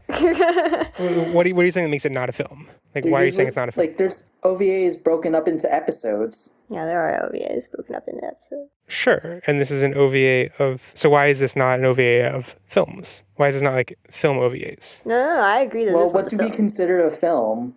if it's. I mean, it's like you're saying. Is it the it's length? film. It's film length, but it's not a film. It's film length, released in theaters. But it's not a film. Yeah. And it's like if a movie, you can have an original TV movie, and that's not released in theaters. It has the same length. It seems like length might be the qualifying factor. But that can be very debatable. But is the animation quality TV animation quality, or is it movie quality, or is it somewhere in between? But I don't think you can determine like, is it good enough? You know, like is the quality there is determiner? a distinction. So one of the things that like the Wikipedia article for OVA says original video animation are animated films and series made specifically for release in home video formats. Blah blah blah. Which it technically is, but it got a home video. It's mainly a home video release. Right, but it's unclear if it's a series or a series of films. Because I mean, I don't know what it is if it's not a series of films. A series of long episodes? Yeah. A series of longer episodes, I guess. Because episodes that are film length and that work as a... all the Gundam stuff were like an hour each, but they weren't... But I mean, it's pretty much the same with... But then why? I mean, we call the like Revenge of Diaboromon our war game. Those are films, right? Those are actually animated with film quality. Yeah, I just don't know if by the quality level, because it's like if you just have a bad film, it's still a film, right? So if you have something in theaters and it's poorly animated, it doesn't stop being a film because like if it's playing in theaters everywhere, it's definitely a film, right? But like Japan is kind of structured like. But this doesn't really fit. They put in any of the specific definitions on things. But I mean, and this is in all those definitions called a film, isn't it? I mean, by our standards, yes, it would be a film. No, because I mean the Japanese terminology says film. But by our standards, it would be a film. Because an hour and 30 minutes is considered a film, or 80 minutes at least. Yeah. But is it animated with what Japan would be considering film quality, or is it OVA quality, which is a step above TV animation quality? I think both of these metrics are incorrect. Right. I don't think there's like a clear terminology it falls into. So I think debating what it is or isn't is not really important or useful. Like, it doesn't essentially matter if we call it a film or an OVA. I mean, it doesn't matter. I mean, where I find film useful as a term is that, like, if you say episode, it sounds like you're talking about the Crunchyroll split into 4-part thing. So film distinguishes that you're talking about, like, chapter 1, the whole 120-minute thing, as opposed to the 24-minute TV-length episodes. I don't even remember where I read this. And looking at the Japanese Wikipedia article, it doesn't really use specific terminology. It doesn't say, like, what it is. I mean, it says a series of theater animation. Man, this is just weird. So this article does not have an English counterpart. So the Wikipedia article for Digimon Adventure Try links to a Wikipedia article for animated film. So I pasted a link to the thing, which translated says animated film, or movie theater, outdoor theater, etc. What? How do you translate this? Google Translate. Yeah, how do I do that from the... It's not giving me the option. I don't know how to force it. I think you might be able to type in the URL into Google Translate. Does it have a link to? I mean, but it also, like, the title I can recognize. It says animation movie. Eiga is movie. Anyway. Right. Long tangent. I don't think there's tons of value in saying things are right or wrong in terms of what this is or isn't. I know. It's just. I mean, I'm also interested. Sometimes there's a distinction. Sometimes there's not, and maybe the definitions have changed in the last few years. Why are people doing construction on our apartment on a Saturday? We're recording. Ugh. Oh, that's you guys? I was wondering if it was you or Andrew. It's definitely not me. There's nothing we can do about it because, like, I assumed doing this would be safe on a Saturday because... Jeffrey, they have been working on the Saturday since this has been a thing. Jeff, you live in a city. No, but this is like construction like right building. Like below us. No, yeah, there are two vacant they're in our apartments below us that they are completely redoing. Like, they're literally in our walls. They can probably hear us talking. I don't think so, but okay. I mean, they are in our walls. Like, they are, like, in the wall next to... They're, like, tearing out whatever, yeah. Right, the crab stands out a lot. There's also a Harry Potter. Like, he's in, like, a wizard robe with a wand. Let me look up the picture of that. Oh, I found the socks. Found the socks. He's outside. Why is he outside in his socks? All right, hold on. Link? Show me the socks. Hold on. You can't really see them because the subtitles are in the way. Damn subtitles always. I can't find this Harry Potter outfit because, like, all I can find is fan fiction. Well, just look at the outfit generator thing. Yeah. Which is what he's clearly showing TK in that shot that we just got linked. Oh, maybe he's wearing shoes also. Okay, he is wearing shoes outside. But his socks are amazing. Why? They can just barely have see them. colors. Yeah. It's They're like great. stripes. They're like all colors of the rainbow. I don't understand you. Beautiful socks. So minor. Oh, here we go. Better picture of socks. Better picture of socks. Oh, here it is. So one of them is... Oh, he's a rabbit outfit too? Yeah. Kosher as a furry. Text it. I just realized that cute is spelled with Q. Where? Like the two in the bottom corner, or just like all the like. Oh, I see. Yeah, he wrote like the they spelled it for Q. What the heck? Q-U-T-E. And what's Wa? Pirate. Wait, does Wa mean? I think Wa has something to do with being formal. Never mind. Why is there an elegant function? Asher circles the sign. I didn't circle it. Somebody else did. Somebody else likes Koshiro's rainbow socks. I'm not alone in the world. I've seen better socks. If you like Koshiro's rainbow socks, then please let us know. Yeah. Do you like? Let's have a poll. Do you like Koshiro's rainbow socks? Yeah, Andrew, Wa means Japanese style, which makes sense because he's like... It's a type of style? It means Japanese style. Oh, that's it? Yeah, so he's like in a kimono. Right. Well, yeah, something like that. What's Jax? I don't know, but It's I like think he's a female cowboy or something. No, that's a pirate. I think it's Jack Sparrow somehow. I wouldn't be surprised if that Jack Sparrow means pirate. And actually, I would be surprised because One Piece is everywhere, so I would think it'd be One Piece. I like how one of them just says sick. What? Yeah, bottom 3 to the wait, right. that's the Harry Potter one. Yeah, it says sick on it. It does say sick. I think I saw people speculating that it's him in Slytherin. Not sure what information there is to go off make it Slytherin. Okay, so enough of Koshiro's outfits. Enough? But never enough. She doesn't go with either of them and forces them to be alone. Well, that's pretty good. They had 16-minute memories together. Yep. I hope they took a picture before they got on. No, after. Oh, it was before and they got the picture afterwards. Yes. They're gonna take a photo and Oh, yeah. they're not gonna... No one's gonna get this. We found out really that once you got off the Ferris wheel, they're like so before you get on, they take a picture of you, like if you're in a couple, and then once you get off, there's like a thing where it's like a carnival or not carnival, like a amusement park ride where you can pay for the photo at the end. But there's like they didn't work for us because they like messed up something, so they didn't actually take the picture. But the sign when you get off has like English that's like we gonna take a photo. The taking is free. Paying costs money or something like that. What? Amazing. Paying costs money? Imagine. No, the best part was we're gonna take a photo. We gotta take a photo. Oh yeah, we were gonna take a photo. Yeah. And then there's once they're all in their outfits and they just look ridiculous. Yes. And then they just go to a restaurant.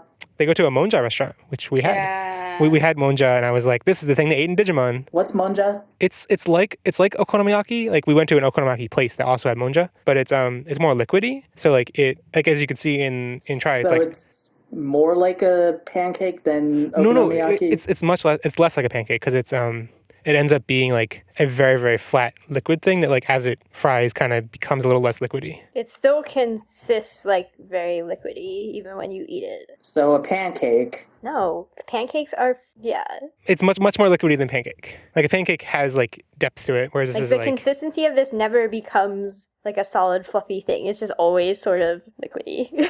it's kind of like eating burnt liquid, kind of. That makes sense. Like with like stuff in it. right, like it becomes solid as you like scrape it up. You're making me really hungry. I know. Now I'm so hungry. Why did you do this? It was really good, and you eat it on the little things they ate. They had the little spatula thingies, and it was good. It was good in the show too. Does Hackmon show up in other seasons? How did you know that? So Hackmon, okay. So here's the deal with Hackmon, which I didn't realize. Like I heard on I forget which other podcast.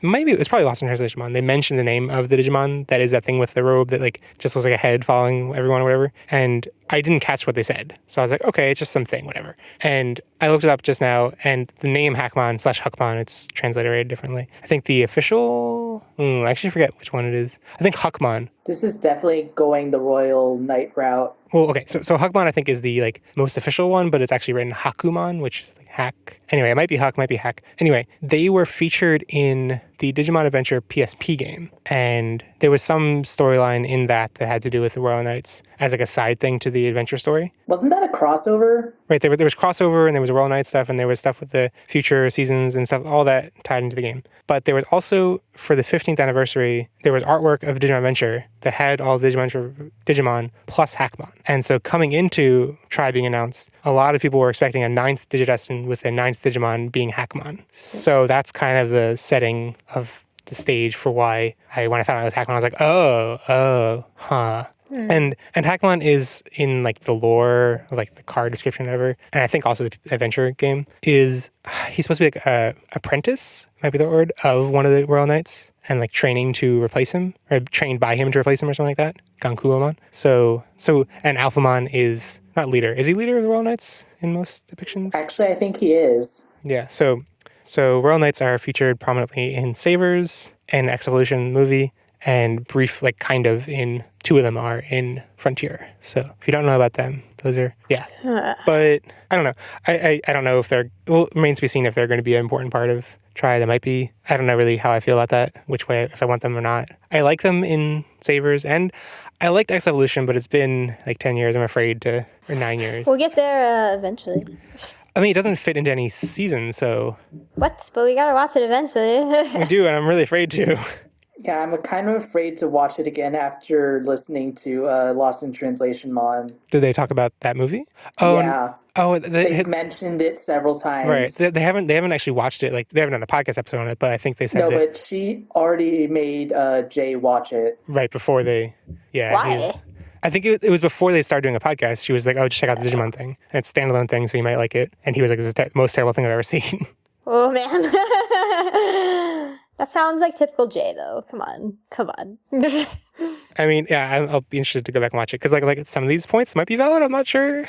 Because he's like, this thing just, nothing's explained. And yeah, back on the Royal Knights, it's kind of weird to have the Royal Knights in this canon because the founder of the Royal Knights is Imperial Dramon Paladin mode. Oh, yeah. Well, that's always kind of a weird... So, like, when we say the founder, it's like there's all this lore. It's kind of... Like, I don't think any of this series have mentioned that, but it's like in these descriptions and other sources that say the Imperial Dramon Paladin is the founder of the Royal Knights, but then leaves as soon as it's founded, so he's not actually a member and all this kind of stuff. So, yeah, that's kind of weird because he's... And Magnamon is a member, which is in Adventure. Are there any others that are just like happen to be other characters? I mean, Dukemon/Galamon is in Tamers. Full Force Veedramon, sort of. Yeah, is that supposed to be a form of Vmon? I mean, it's a Veedramon, which right. Can come from Vmon, I think. But like Veedramon was like the original inspiration for Vmon, right? Like Veedramon was the character in the manga, right? Yeah. So anyway, lots of weirdness. That's definitely... I forgot that there was also... I think for a while there was all this Royal Knight stuff is like murky, and I'm a little hesitant to say anything because it's like there's lots of different...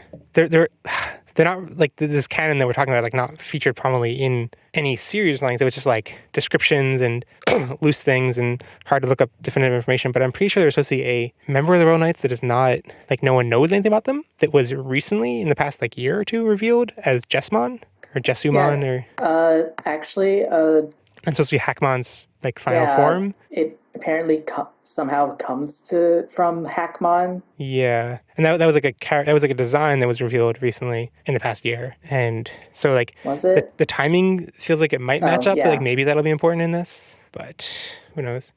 So are you going to eat in that break? I'm going to grab some carrots because I don't have time to cook for real, and the only lunch, like the only quick thing I have is bread, and I kind of don't want to eat just bread for bread dinner. And carrots. Put the carrots on the bread. I'm not putting the carrots on the bread. That's weird. Ash, no, you take a slice of bread, you put the carrots on the bread, then you put bread on top of the carrots, and you have a sandwich.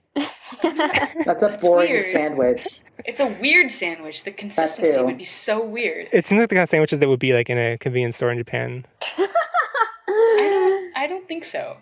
That sounds too weird. It's like, was that your cell phone? Was that Kari's cell phone? No? Okay, it's just a symbol? Okay. Was it a Nokia? If it was a Nokia, it wouldn't be broken. Why Nokia phone's not breakable? What? I don't get it. They're pretty sturdy. I didn't know that was a thing. Especially in that time. Oh. We're talking about 2005. They were still pretty durable back then, right? There was so much nostalgia in this movie for T9, or I don't know what they call it in Japan, but they're like in the opening sequence, they're playing Butterfly. They're like, let's show you someone typing on their cell phone. Like, that's a really important thing. And it made me nostalgic. I don't know. For the longest time, they still used flip phones in anime. Isn't Japan still fairly flip phone centric? Actually, yeah, they are. I mean, it's not. I mean, when we were there last week, whatever, it wasn't like. I mean, there's more smartphones, but they still use flip phones. It's definitely higher than the U.S. flip phone usage, but it's not like it's like 95% flip phone. I would have to guess maybe like 30 flip phone, 70 smartphone. Really? Yeah, maybe? I thought there were a lot of smartphones. There were a lot of smartphones, and I think like the people who were using flip phones were generally older. I don't have that many data points to say that firmly though. But yeah. But they're definitely like I was talking to someone about how I was like, oh, people are reading Shonen Jump on the train, and she was like, oh yeah, people used to see like not everyone, like you see lots of people reading, but now they mostly use smartphones. So people definitely like notice like smartphones have invaded. Yeah, because it was right in blue, I'm looking at my shipping thing, and I think we kind of touched on everything. I think, yes, we're going to go to Plato-isms after this. We need to talk about the shipping of Taichi and Demiurge. No. What? OTP! No. You're right. Koshiro Demiurge is the best. Maybe. Kourge? Kind of, whatever. Okay. What? I have the urge to just kick Jeff out of his podcast. We're done with this podcast. Wait. Actually, what does Demiurge have anything to do with this? I find we're not there yet. We're not there yet. I mean, a lot of people are speculating that Demiurge is a character, right? So. All right, we'll get there.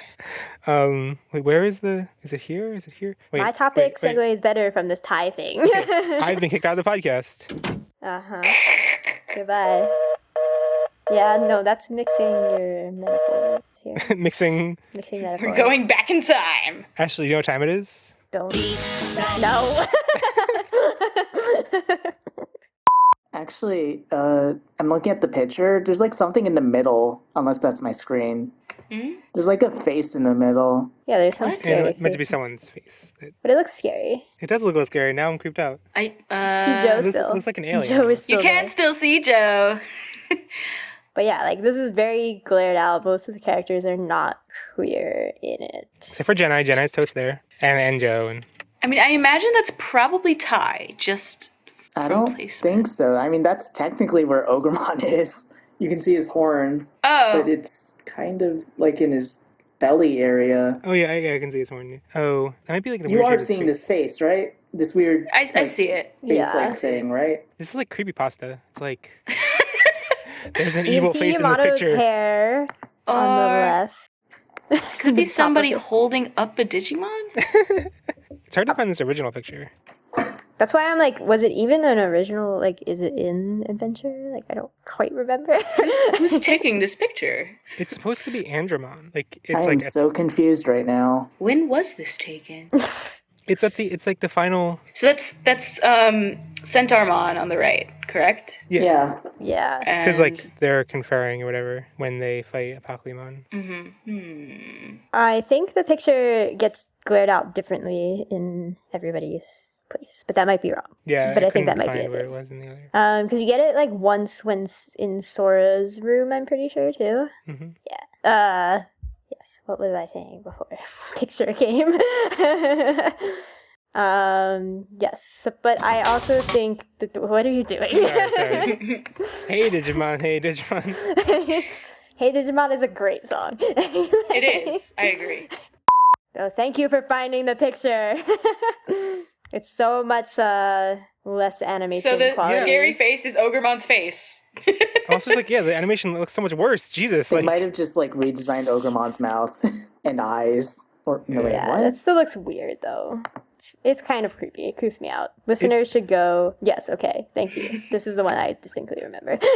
It is really weird how it's not different parts of the photo. So I think maybe they are the photo's gonna be changed when it's unveiled is probably stretching. But I think the metaphor of just everyone has their own memories of their everyone is remembering different patchworks of it. Is really I like cool. it. I think also I wanted to say that the blackouts also sort of go with this metaphor of like there are missing gaps in their memory, just like there's missing electricity in patchworks around their area.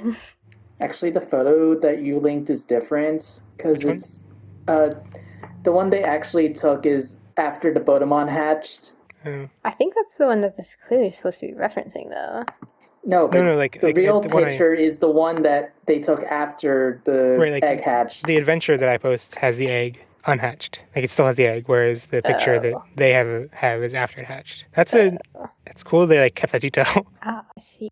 Yeah, so I have making again the one after that too. Like, their poses are slightly different. Well, yeah, because it's the reactions to the egg hatching. Yeah. Cool. Ogremon is still a bear. I wonder. Like, I don't think it was ever shown in 02. I think it was once, unless that was just the like opening narration to the first episode. Right, I think that might be it. I like that they kept the one where they have much more expressive. Like, I like that they kept the reaction photo in their frames rather than the posed one before it hatched. Much better. Well, I mean, I think they only had the one, like, because it's that like they Digimon. Oh, they were posing for it, and then the camera went off when they. Okay. But like, yeah, it's definitely like the same. Like, look at Gabumon in Sora's picture and in the actual like screenshot. No, and wait, it's like, it has been shown. The Andromon episode. Wasn't that a different picture? Which also had to do with memories. Wasn't that a different picture? No, it was the. Okay, it might have. No, but it was definitely the group shot. One of them. It wasn't this funny one, though. Probably not. It might have been the top one. He might have gotten 2 pictures. Well, he's the one who took them. Yeah. With his mind. See now. Oh, okay. So, yeah, it is the like perfectly posed one. He like puts it back together as a puzzle piece, kind of. Yeah, he loves jigsaw puzzles. Netflix, hide the thing. Netflix. Affleck.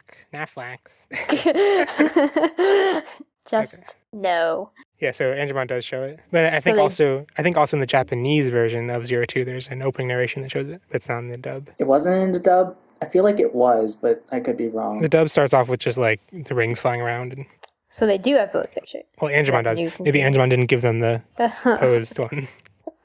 But you can totally see that like Gabumon's like looking like almost identically to how Gabumon is in the screenshot. Yeah, if you look at the first one that you posted where you can see Gomamon and Palmon better, like they definitely have the same. Oh yeah, it's pretty cool. So okay, we got so much time on this photo. Like, did you feel like we? No, I'm good. I liked the dissection of this photo. Wasn't there so much? I think there's so much more to your topic though. I want to talk about Demiurge. Okay. Well, I want you to talk about Demiurge. Yeah. Okay. I don't know anything about Demiurge. 3.5. I liked it, but the glaring plot point involving the O2 kids, that's never really brought up. I don't think we could hear you. Yeah, but none of us want to admit we couldn't hear what you just said. but if you, we'll find out. I'm sure it was brilliant. Yeah. Well, I'm done. Yeah. Hello? We can't really hear you. I mean, we can hear you say hello. It's like super distorted at this point. Yeah, but it'll work once I edit it in. Yeah, but it's hard to hold a conversation.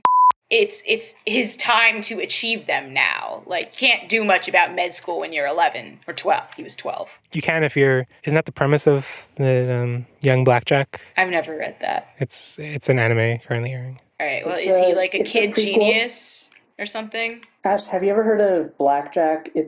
Yeah. He's the rogue doctor. I mean, I've heard of it. I don't know anything about it. Well, this is basically in Blackjack, he's this rogue doctor who goes around doing rogue doctor things. And what does that even mean? Rogue doctor things? I think he does like surgeries that aren't ethical. Yeah. Oh, is he evil? No. His hair is only black. It's like black on one side and white on the other side, so he's probably evil. No, but Young Blackjack is kind of like a prequel. Okay. Also, he barely wears a shirt. I'm not super interested in this. No, I haven't watched it, but Blackjack itself is a classic. I think I knew that, but I don't. I think I knew looking at it that it wasn't going to be my thing. It's like a lot of body horror type stuff, right? Like that's not my jam. Well, there's surgeries. Right. Well, I liked Team Medical Dragon. That wasn't super gross. Team Medical Dragon. Oh my god, it is a shonen manga about doctors. It's amazing. I love it. It's like you get all the hype of like Kuroko no Basuke, except they're like hospital doctors. It's insane. Ask Jovian about it. We were reading it together at some point.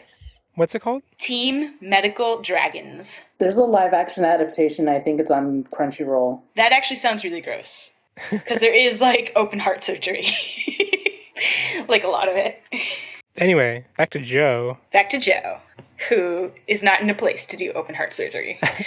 He can put toilet paper on Ogremon, though, when he was 11. But it didn't work. Even when I was a kid, I was like, the toilet paper would not support anything. Just keep wrapping the toilet paper more and more. Oh, God.